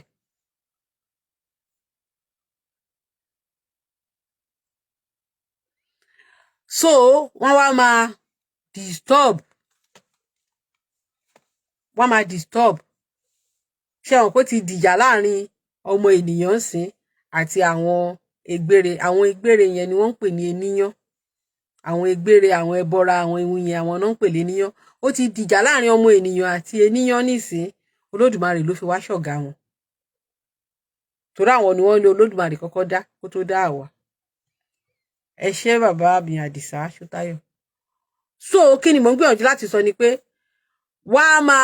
ìjà yẹn á máa ṣẹlẹ̀ àwọn náà máa wá disturb nítorí bẹ́ẹ̀ àwọn bàbá wa òun làwọn bàbá wa ṣe invent àwọn Ọlọ́run tó wá fún wọn ní wisdom àwọn àbìlù gbogbo àwọn bí àṣàsí àwọn ata àwọn ọfà gbogbo àwọn nǹkan agbára yẹn nítorí àwọn other being yẹn ṣe mọ̀ káwọn yẹn lágbára jà àwọn èèyàn lọ òun ni àwọn bàbá ṣé èèyàn kan ní pàdé ẹbọra kà ń ṣèyàn lásán lè pàdé wọn. Àwọn bàbá yìí wọ́n gbé láàrin àwọn ẹbọra yìí àwọn ẹbọra ló ṣe mọ̀ pé wọ́n fẹ́ tẹ̀lúdó ni wọ́n wá ní nǹkan àwọn agbára tó fi lè kojú ìjà àwọn ẹbọra yẹn ńgbà yẹn. Wọ́n wá máa ṣètùtù orò wọ́n á máa gbé orò ló sì wọ́n ló lé gbogbo àwọn ẹbọra yẹn ló lé wọn kúrò fún wa. Orò yẹn lẹ fẹ́ gbọ́rọ̀ ẹ̀ mọ́lẹ̀ ní báyìí o are we not in great tó bá jẹ́ pé àwọn bàbá wa ò fi orò lé àwọn ẹbọra yẹn kí wọ́n lo àwọn nǹkan tí Ọlọ́run fún wọn gbà náà láti fi jà ẹjọ́ ǹjẹ́ a máa nílẹ̀ ta lè dúró sílé ni ǹjẹ́ wàá lè pera ẹ lọ́mọ ìlú kan Pásítọ̀ Fẹ́mi. No are we not in great ǹjẹ́ wọ́n rí pásítọ̀ kan tó bẹ́ẹ̀ kó lọ fi orúkọ Jésù kó lóun fẹ́ lọ fi kó ẹbọra kọ́mọ Fúlàní lè fèsì Fúlàní òun lè fẹ́ lọ forúkọ èèyàn làwọn Fúlàní o ẹ lè fi orúkọ Jésù ẹ lè fi confront Fúlàní o ẹ wá fẹ́ lọ fojú kọ Jésù ẹ fẹ́ lọ fi confront ẹbọra. Òyìnbó ò gbé Jésù wá fún wa pé ká máa forúkọ Jésù jagun. Mo máa ń tún sọ èmi náà ò mọ̀ tẹ́lẹ̀. Ìjọ́ táwọn òyìnbó kọ́kọ́ sọ fún mi pé fraud là ń ṣe láfíríkà mo rò pé rọ́ bí 5-6 years ago. Ipe àwọn òyìnbó ò tiẹ̀ bìlí pé agbára kọ̀ọ̀kan wà nínú Jésù. Àwọn bàbá wa náà ronú pé ṣebí ìṣẹ̀ṣe wọn wọ́n fi ń jagun káwọn náà bẹ̀rẹ̀ sí fi Jésù jagun. Bọ́lá bára wa délé ni. So ṣé àwọn bàbá ńlá yẹn tí wọ́n fi nǹkan tí agbára tọ́lọ́run fún wọn orò tó fi sin gbogbo àwọn ẹbọra tó fi sin gbogbo àwọn ẹ̀mí tó máa disturb ọjọ́ iwájú àwọn ọmọ tó fi sìn wọ́n kúrò nílùú yẹn orò yẹn wá di ọ̀tá yín báyìí ẹ wá níṣe ló ń pààyàn. Ṣé orò tó bá fẹ́ lorò wọ́n máa ní ká dúró wọn nítorí pé ẹni tí ajogun bá wọnú èèyàn ẹnìyẹn máa bẹ̀rẹ̀ sí í hùwà tí ò dáa. Òun náà ṣe wá ní kólúkálukú jókòó sínú ilé wọ́n ní ìdálù ní ìṣèlú. Okay, ìgbà tí Christianity dé no Fẹ́mi Emmanuel tó ń sọ ní o pé should we go back to our root because they are now saying we should go back. Tá a bá padà lọ sí root yẹn tí àwọn ajogun wọ̀nyẹn tí gbogbo wa bá padà wá ń kọ́ ẹjọ́ ṣáà lè stand wọn. Torí tẹ́lẹ̀ wọ́n máa ń purọ́ fún wa ní church pé àdúrà òun ni ò jẹ́ kí òun ló jẹ́ kí ìlú tò. Gbogbo àdúrà tá ń gbà ń sí kí ló dé tí Nàìjíríà ò ṣe stable. Torí mo rí hypocrisy àwọn Muslim kan tí wọ́n ń lo hijab tí wọ́n ń bú aṣáájú Ahmed Tinubu. Kí ló dé tí ẹ ṣe yan náfìlà ṣebí ẹ bá ń sọ pé àdúrà lè ṣe gbogbo nǹkan. Ṣebí every Friday ṣé bàbá ń pa yídì Friday jẹ ni bàbá kì í lọ mosque. Ṣebí ìgbà tí bàbá di president ìyẹn bàbá Tinubu ṣebí bàbá lọ sí ó lọ ṣàdúrà Friday ní first thing tí bàbá kọ́kọ́ ṣe ni bàbá lọ ṣàdúrà ní wọ́n ní mọ́ṣáláṣí great kìíní ṣe wọ́n ṣù ẹ̀ ń gbà náà. Àtìgbà tí bàbá ti di president ẹ rí bàbá nílé ìjùbà abẹ́rẹ́ nílé ìjùbà Bàtálá abẹ́rẹ́ nílé ìjùbà Ifá. Torí èèyàn kan tiẹ̀ tún sọ fún mi pé oníṣẹ̀ṣe ni Tinubu. Mo ní ẹjọ́ báwo ló ṣe jó oníṣẹ̀ṣe ẹ̀yin rí nílé ìjùbà Ifá. Ṣé bàbá ń pa àdúrà Friday jẹ? Ṣé bàbá ò tí lọ Mẹ́kà lọ pray? Ẹjọ́ kí ló wá dé tí àdúrà ò ṣiṣẹ́ fún Nàìjíríà? Kí ló dé tí àdúrà ò ṣiṣẹ́? Prayer changes things. Prayer is the master key. Jesus started with prayer and ended with prayer. Prayer is the master. So kí ló dé tẹ́ ṣe fi prayer kẹ́ fi change gbogbo nǹkan tó wà ní Nàìjíríà? Why can't we use that prayer to change everything? Then why are you blaming him? Why are you blaming him? Why can't you pray? Pray until something happen. Push. Bọ́n ìbá ń sọ fún wa nìyẹn. Pray until something happen. Why can't you pray? So why the hypocrisy? Why the hypocrisy? Yes. Why the hypocrisy? Pé oúnjẹ wọn kinní kan ṣebí ọba tó sọ wọ́n dọ̀pọ̀ ní Samaria ẹjọ́ ṣé kò exist mọ́ ni? Is that not that faith that we are clinging to?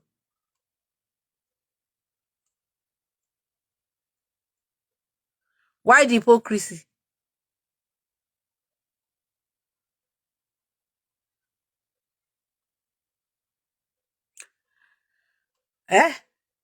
Ìgbà táwọn èèyàn send àwọn fídíò sí mi tó ń send oríṣi tó ń sọ pé mo ti pa this is hypocrisy.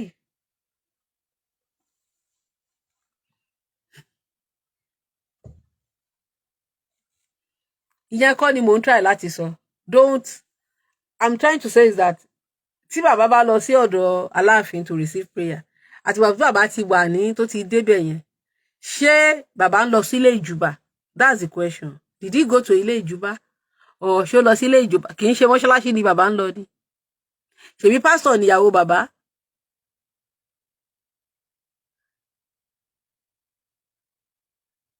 God of Israel àti God of Saudi Arabia àwọn kọ́ ló rúlu Nàìjíríà ni.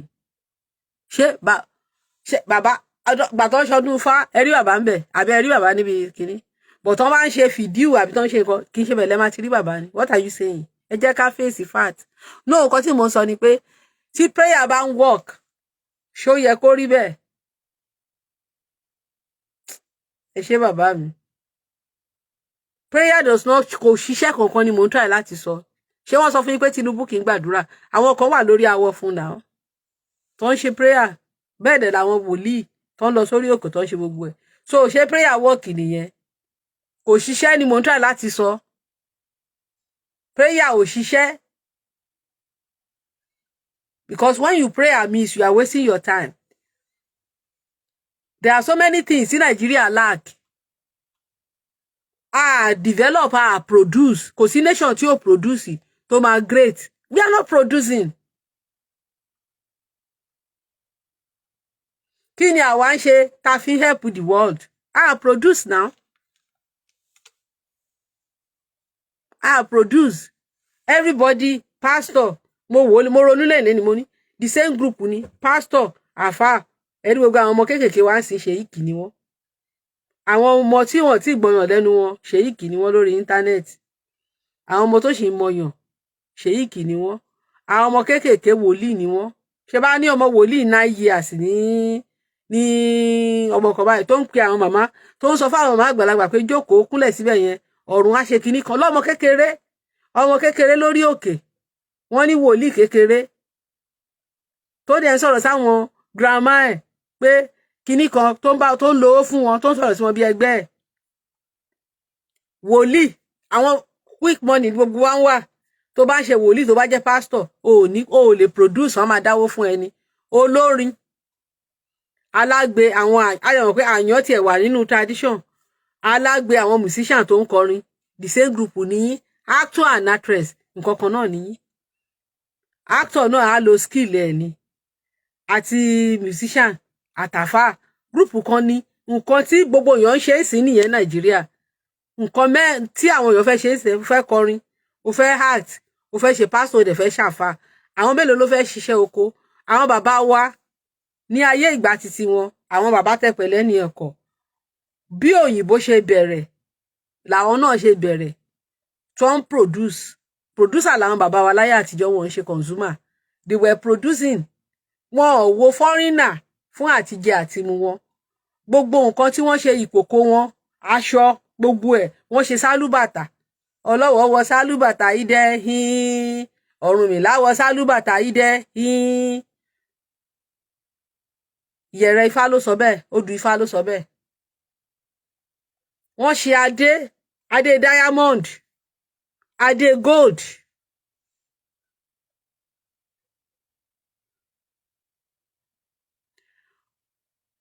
òyìnbó kọ́ ló wá kọ́ wọn bó ṣe ń kọ́lé bó ṣe ń fa mọ̀kọ́lé náà bó ti jẹ́ pé kókó òun náà fi ń ṣe rúùfù ńgbà náà ṣùgbọ́n kókó tí wọ́n ń lò yìí wọ́n á ṣe òjò kí ń wọlé. That's the beginning of technology. Ibrahim yín náà aṣálẹ̀ ló ti wá kì í ṣe pé bóyá ó ní pé táìmù tiẹ̀ pé iná wà àbí sísì ọlọ́dà gbogbo modern day technology ò ti ju 200 years lọ.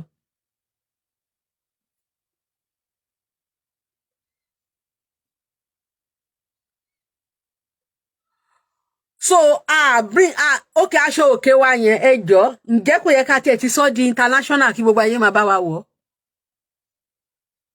aṣọ òkè wa àdìrẹ wa ṣé kò yẹ ká ti go wa ká ti káwa náà ti lọ gbogbo ayé àwa ń bóyìnbó wọ wedding gown lẹ́ni tí gbogbo ayé bá bẹ̀rẹ̀ sí ń wọṣọ òkè fún wedding ṣé nǹkan tó burú ni.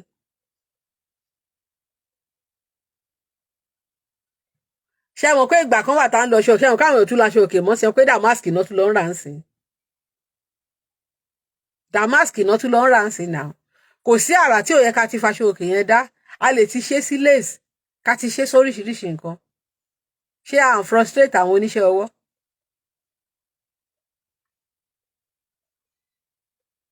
So Nigeria will produce and there is a global economic problem now. There is a global economic problem even ní western world tó yẹ pé tẹ́ bá dé ṣọ́ọ̀bù lénìí tẹ́ bá ra nǹkan ní £20 tó bá di ọ̀la ó lè ti di £100 20 ẹ rà ní £2 tó bá máa di ọ̀la wọ́n lè sọ pé £4.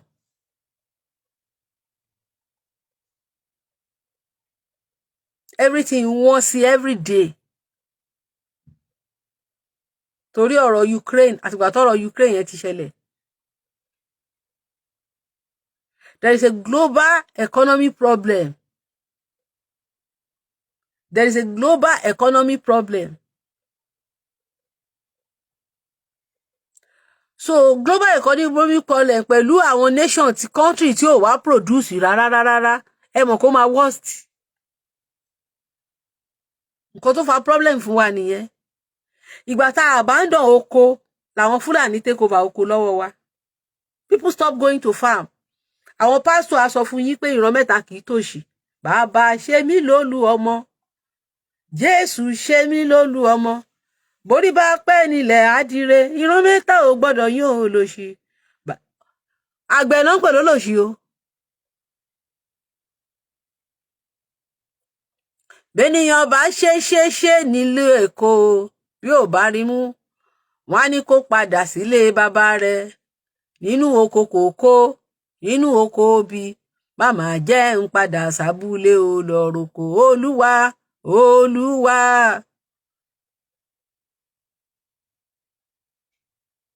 Ó dẹ̀ fẹ́ jẹun ẹjọ́ ńgbà tí gbogbo èèyàn bá kúrò lábúlé tí wọ́n lọ Èkó tí wọ́n ò roko mọ́ ẹjọ́ báwo la fẹ́ jẹun.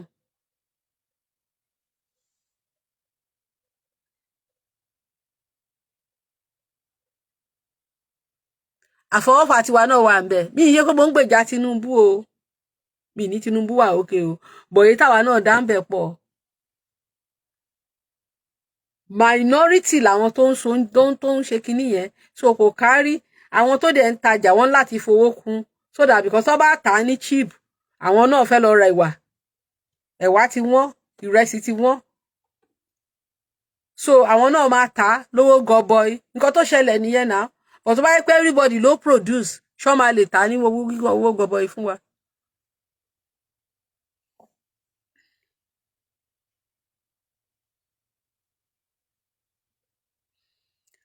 Religion tó bá mọ́ọ̀kì àgbẹ̀ nation tó bá mọ́ọ̀kì àgbẹ̀ lọ́ba báwo lẹ ṣe ní jìyà ẹ̀.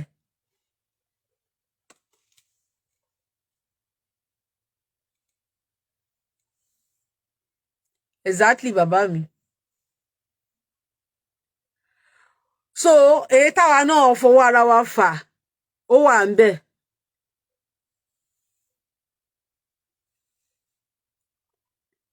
Àfọwọ́fà tiwa kí Tinubu tó dé ó wà ń bẹ̀. Àwọn leaders wa àbọ̀rọ̀ àbọ̀yè bàbá mi àwọn leaders wa náà nǹkan wọ́tàdé. Because in this economic meltdown ó yẹ kí government ó yẹ kó support àwọn ará ìlú but Nigeria government ò ṣe.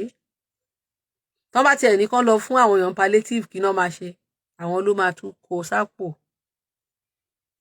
A tún padà síbi tá ti wà lẹ́ẹ̀kan yẹn ni o. Because gbogbo àwọn politicians wa wọ́n make allegiance pẹ̀lú God of another land. Wọ́n make allegiance pẹ̀lú àwọn tó nílẹ̀. Òun ni mo sọ lẹ́ẹ̀kan pé ṣé politician kọ́kọ́ ní àyà ẹ̀ kọ́kàn sọ pé bóun ṣe wà yìí o kò sí ìdí èṣù o wípé ẹ̀yin ọmọ Nàìjíríà tóun bá kó wa jẹ o wípé kéṣù máa ṣe òun kéṣù ṣeun kéṣù ṣeun kéṣù ṣeun kì í ṣe pé kó kì í ṣe pé kó fèṣù kó kàn fẹnu sọ kò lè sọ kó ní kóògùn pa òun kò lè sọ tó bá ní kí Ṣàngó pa òun kò lè sọ kò lè sọ pé kí ayélala kó pọn kíní kúrú àbí kí gúdúgbẹ̀ pọn mi ní kúrú rẹ o ṣùgbọ́n ṣíbí kó jẹ kò lè sọ ṣùgbọ́n tó wá ní kó fi báíbù àti kùrán búra àfi búra kò sọ́mọ̀ pé bẹ́ẹ̀lì àti kùrán kò sí nǹkan tó wọ́n á ṣe wá sọ fún wa pé Ọlọ́run ti báíbù yẹn òun ní sùúrù Ọlọ́run báíbù ò ní sùúrù because bá ṣe kàánú báíbù kò ní sùúrù.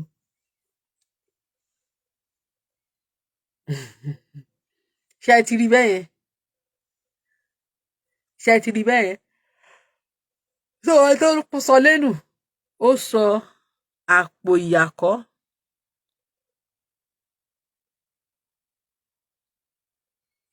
Àgbẹ̀ kì í ṣe Canada nìkan, even gan ní UK àgbẹ̀ lọ́ba ní UK o, àwọn àgbẹ̀ ló lówó jù ní UK, àgbẹ̀ lọ́ba all over the world, but wọ́n ní wọn ṣiṣẹ́ àgbẹ̀ mọ́. So many things. Ó kẹwọ àdìrẹ wa ṣe rántí time tó Ọbásanjọ́ di president, ṣe hàn pé bàbá Ọbásanjọ́ sọ ń gbà yẹn pé a gbọ́dọ̀ fi léèsì ṣe patí mọ́. Mi mọ̀ bóyá bàbá yẹn ti change nsìn máa yín bàbá Mike Adenuga ẹ rí pé aṣọ ìgbà tó ń ṣòkú ìyá ẹ̀ ń gbà yẹn tó fi jẹ́ pé aṣọ Kampala tó pé táìmù yẹn táwọn èèyàn bá fẹ́ ṣe nǹkan àdìrẹ wa làwọn èèyàn máa ń wọ̀. Ó ní ká má wọ, Ọbásanjọ́ ní a gbọ́dọ̀ lo léèsì mọ́, pé ká máa lo àdìrẹ wa, àdìrẹ táwọn bàbá ti wá ṣe báwọn bàbá wa ló invent àdìrẹ. Ṣebí ìyá Ọ̀ṣun náà ló mú àìdíà àdìrẹ wá. Ọbàtálá ló invent aṣọ fún wa, òun ló ṣe òwú, òun ló invent aṣọ híhun. Yèmó ìyàwó ẹ̀ ló hun aṣọ fún wa. Òrìṣà ńlá ló kọ́ ìyàwó ẹ̀ láṣọ híhun. Òrìṣà ńlá ló ṣaṣọ fún wa.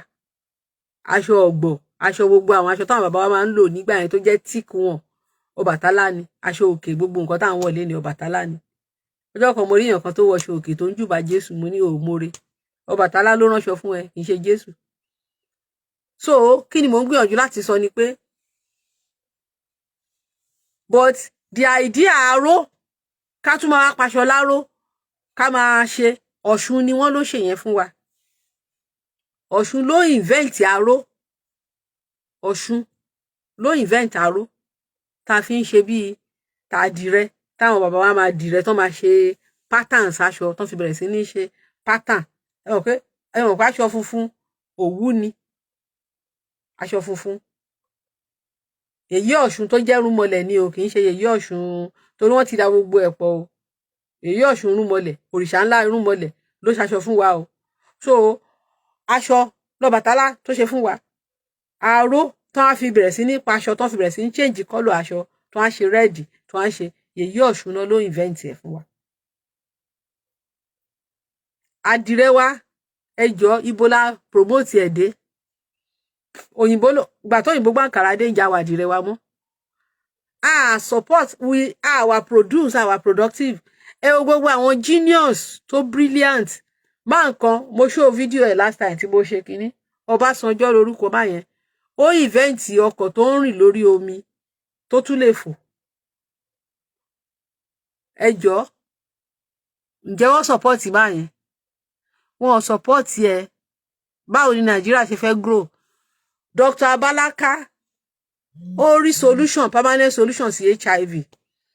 Ẹjọ́ tí Nàìjíríà bá support Dr. Abalaka tó jẹ́ pé permanent solution HIV Nàìjíríà ni oògùn yẹn ti wá, ṣé a ní grow economically?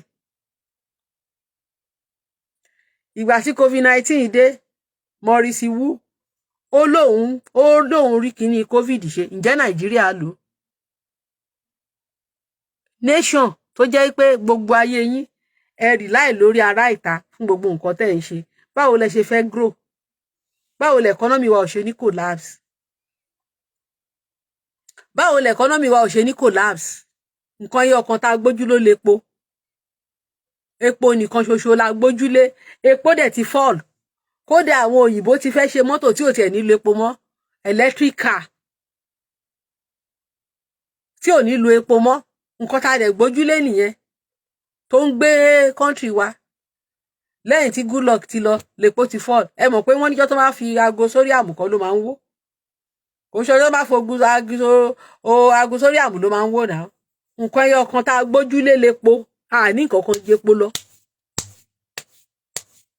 Nǹkan tá a ní nǹkan o, a gbójú a ṣe ni o.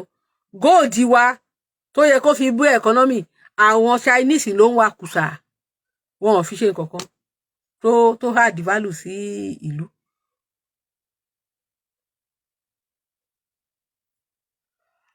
Produce. Well, gbogbo nation tó grow ló ń produce now. Gbogbo nation tó grow ló ń produce. so Tinubu dé time tí Tinubu dé nígbà tí gbogbo ẹ̀ ti dàrú ni.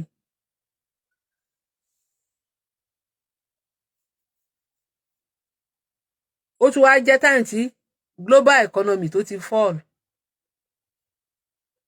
Àṣírí nǹkan tí Buhari ṣe ó ṣe ń tú báyìí ni. Unfortunate pé ó ṣẹlẹ̀ sáwa ọmọ káàárọ̀ oòjíire pé ọmọ Yorùbá ló wà níbẹ̀ sí. Gbogbo nǹkan tó ti bàjẹ́ lórí Buhari òun ni ìdí ẹ̀ ṣẹ̀ṣẹ̀ yí síta ẹ̀. Òun la ẹ̀ṣẹ̀ rí gbogbo ìgbẹ́ tó wà ń di Buhari ló ẹ̀ṣẹ̀ jáde báyìí. Bọ̀ ẹni tó wà ń bẹ̀ náà òun ni gbogbo àwọn máa pariwo. Òun là á pariwo, òun náà la dẹ̀ máa pariwo mọ́. Kọ́lọ́hun kó bá wa fún ní ọgbọ́n àti ìmọ̀ àtòye tá fi lè ṣàtúnṣe fún wa. We have more than petrol worth of gold. Ṣé àwa manage ẹ̀ ni? Did you hear what I'm saying? We rely on petrol. What has the cocoa ta ní kí la fi produce? Gold ta ní kí la fi produce? Kì í ṣe àwọn èèyàn ló ń ta jẹ. Kí la fi produce? Àwọn bàbá ńlá wa wọ́n produce. They were producing in their days. Artifact Ògún lákàyè Ọ̀ṣìmọlẹ̀. Ògún tí wọ́n gbé òun ni òyìnbó fi create Holy Michael. Ó dùn mí gan pé that artifact is not ibi ó wà lórí fóònù mi but time ti lọ mi lè ṣe stress láti wà màá post ẹ̀. Artifact Ògún tí wọ́n àwọn Bìní ló ṣe Bìní tí wọ́n ṣe tẹ́ bá rí Holy Michael òyìnbó àti artifact Ògún ìkankan náà ni. Artifact Ògún ìgbà tí mo rí sale ìgbà tí mo google ẹ̀ ńgbà kan tí wọ́n fẹ́ tà ìkan $1 billion.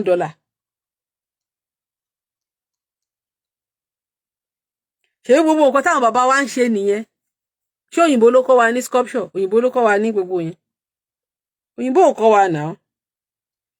So produce. We are not producing, that's it. We rely on only a rely lórí epo nìkan ṣoṣo. Ọlọ́run fún wa ní ọ̀pọ̀lọpọ̀ nǹkan but mọyì nǹkan tá ní. So Nigeria ò dẹ̀ encourage àwọn èèyàn láti lè produce. Nigeria ò support ẹni tó bá ti fẹ́. Nigeria ò help wa kò help àwọn tó ní ìmọ̀. Bọ̀bọ́ tó ṣe kinní gbà yẹn kí ló dé tí ò lè kó ṣe mọ́tò? Bọ̀bọ́ tó ṣe kinní yẹn kí ló dé táwọn Nigeria ò ṣe support ẹ̀?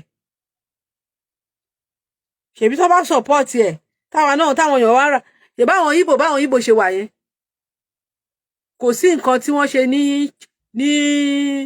Italy táwọn Ìgbò ò ní ṣe copy. Kí ló dé tí Nigerian government tí wọn ò ṣe support àwọn Ìgbò káwọn Ìgbò máa ṣe original ká má kówó ilé lọ síta mọ́ ká kúkú máa ra gbogbo ẹ̀ nílẹ̀ Ìgbò.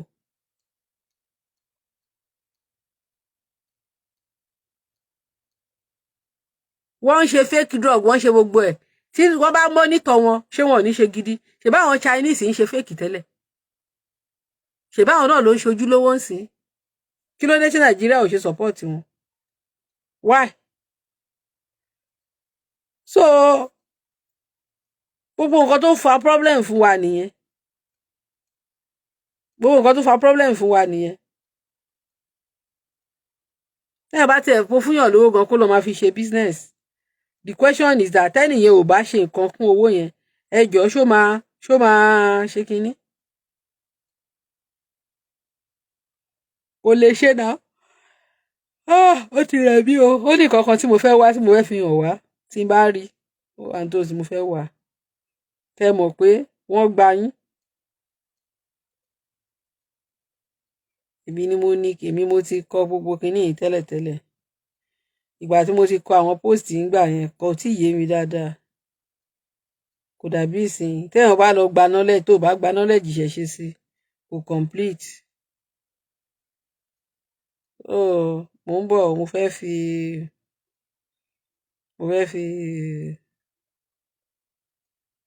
fi hàn wá ká lè rí ká lè mọ̀ pé kẹ́kan lè mọ̀ pé scam ni gbogbo ẹ̀. Báyọ̀ pé fóònù yẹn wà nítòsí mi. Mo ń bọ̀. rí pé ẹ jọ̀ọ́ o, a máa ṣe ọdún ẹ̀là ń yé ayé o. Ẹ̀là mímọ́ is coming, upcoming ni, is coming this year. Every year no máa ń ṣe o, but àwa fẹ́ sowọ́pọ̀ mọ́ àwọn bàbá wa. Our fathers have been doing it. So and we now we have to do it so that people will know that we have history. Àwọn Christian Yorùbá tí wọ́n mọ̀ káwọn ní history, then we will now open their eyes that they have history. They should stop looking at themselves as ẹni tí ò níran. Yeah. Wọ́n máa mọ̀ pé àwọn gan ní history. Mo ń bọ̀. Ẹ wò, can you look at this too? Ṣé rí Ògún, ṣé rí Michael? This Ògún was taken from our land.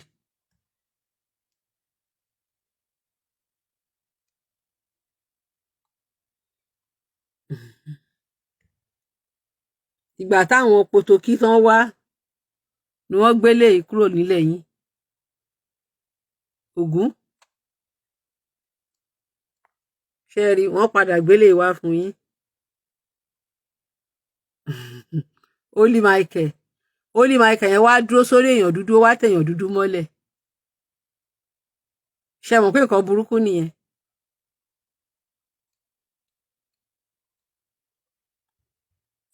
Ògún. Wọ́n mú Ògún lọ. Ògún pure gold ni o. Ìgbà táwọn òyìnbó tán estimate àbí kí lẹ rí ẹ jẹ́ kí n kó méjèèjì papọ̀. Mo ṣe kò láàjì ẹ̀ ń gbà yẹn.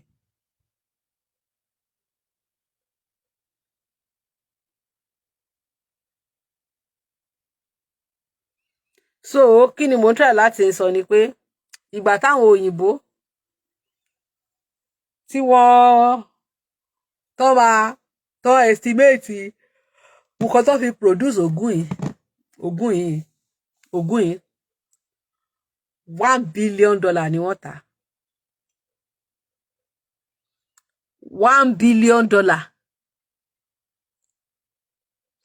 $1 billion. Àwọn olówó òyìnbó ló rà á. Mi ì mọ nǹkan tó ń fi àwọn èrè àwọn bàbá wa yẹn ṣe. Kí náà fi ń ṣe kò tí ì yé mi. Tí èrè yẹn ò bá wúlò, báwo náà ṣe máa rà á?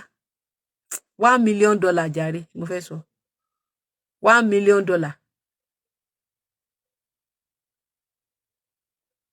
Kí ni wọ́n ń fi èrè yìí ṣe? That's kò tí ì yé mi. Tí wọ́n kó 1 million, àwa tá dẹ̀, àwọn bàbá tiwa, ẹjọ́ tó bá jẹ́ pé eléyìí làwa yìí ṣe. Nígbà tí wọ́n padà wá bá pé ìwọ kò gbọdọ̀ ya èrè kéré fún ara rẹ̀, tán dẹ̀ mọ̀ pé àwọn náà ló wá kọ̀ yẹn fún wa. Tó bá jẹ́ irú eléyìí làwa sì ń ṣe ń sìn, tí a wá nírú eléyìí bíi 20, ṣe mọye tó máa jẹ́ $20 million nìyẹn.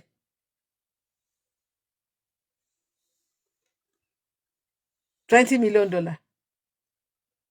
Àṣà máa wà nù poverty. Ṣá máa wà nù poverty. No, ẹ láwọn bàbá yín ò lọ́pọlọ, wọn ò ní ọpọlọ. Ṣé òyìnbó ló kọ́ wọn lélẹ̀? Ṣé òyìnbó ló kọ́ wọn lélẹ̀? Wọn ò ṣáà ní machine, wọn ò ní kankan nígbà náà. Ṣé báwọn alágbẹ̀dẹ ló ń ṣe? Ṣèbí iṣẹ́ Ògún ni wọ́n ní méje lògún mi, Ògún gbẹ́nàgbẹ́nà, Ògún eléyìí, Ògún eléyìí, Ògún eléyìí, Ògún onígbàjámọ̀, èyí tó ń gẹrun. Iṣẹ́ méje ni iṣẹ́ Ògún. Ìṣe bàbà, ó ń kọ́lé, ó ń lànà, ó jẹ́ bí architect. Ìjọ tá a study Ògún.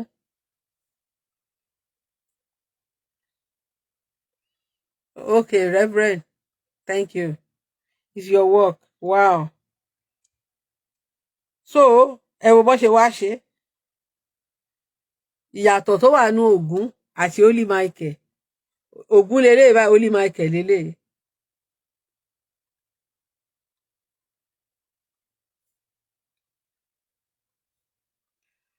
Ògún, ìyàtọ̀ tó wà láàrin Ògún àti Holy Michael ni pé Holy Michael jẹ́ òyìnbó.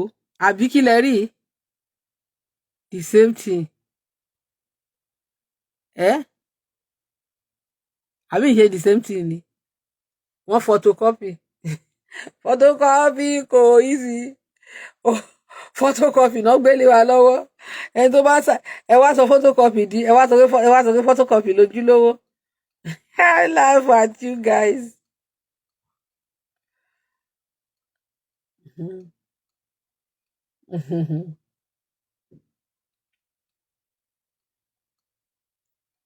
ẹ tó bá open wise wá sí truth àwa rí àtọ̀ sáwa ṣé a fẹ́ kí next generation wa náà kó tún yá kóun náà ya múgùn bíi tiwa ni.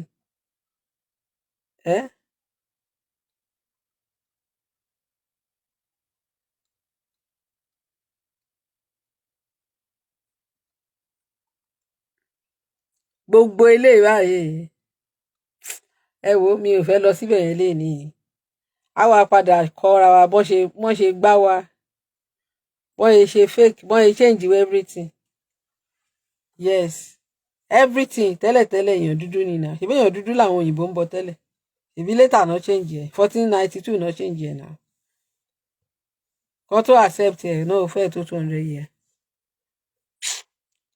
ẹ wo ẹ̀yin tèmi mo dúpẹ́ o gbogbo ẹ̀yin tẹ́ darapọ̀ mọ́ mi o ẹ ṣé gan ni I appreciate everyone àsìkò bá wa ṣọ̀rẹ́ mi ìtì mọ̀ pé mo máa pẹ́ tó ìṣá.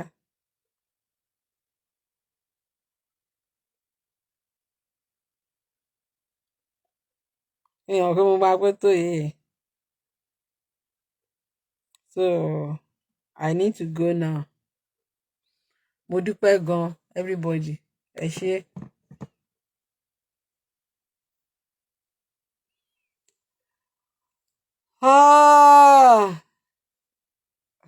Okay, Reverend of one thing book. You know that Sherry problem ta ni di pé in our we don't write book in our culture o. Àwọn òyìnbó ló gbé book wá o. Àkọ́sórí ni we put it on head. Ọpọlọ ló máa ń wà.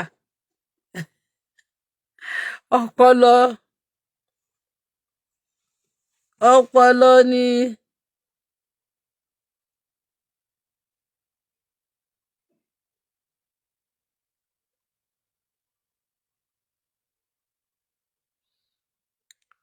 bẹ́ẹ̀ ni àwa la ní mother ṣebí wọ́n ti sọ pé àwa ní mother earth you are right we are the mother earth everything they are using for technology is in our land àwa la ní iron the raw iron is from our land without us there is no technology àwa ní mother earth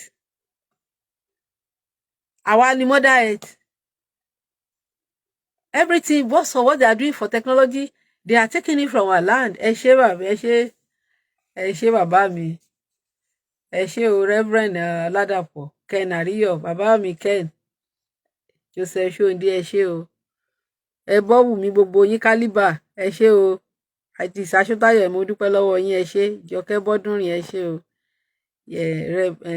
ẹ jẹ́ kí n Awóyẹmí ẹ ṣé o kéèké ẹ jẹ́ kí n wo orúkọ ń sìn Simeon ẹ ṣé púpọ̀ ẹ jẹ́ kí n torí mo yẹn sọ̀rọ̀ látẹ̀kọ́ yẹn Babátúndé Awófódù mo dúpẹ́ Daniel Ọládípọ̀ orúkọ ti sá lọ orúkọ kan ògbóyin mọ́ ibi tó orúkọ yẹn dé dúró nìyẹn mi ì rorúkọ àwọn tó kù mọ́ ìyá mi mo kí yín máa o Yèyé Tinúọlá everybody ẹ ṣé o ẹ̀yin tèmi o ẹ wo ẹ mo ṣe ń yán oorun ti ń kùn mí kò ní dá kí n ṣe báyìí. kò ní dá ó dìgbà kan náà bye everyone.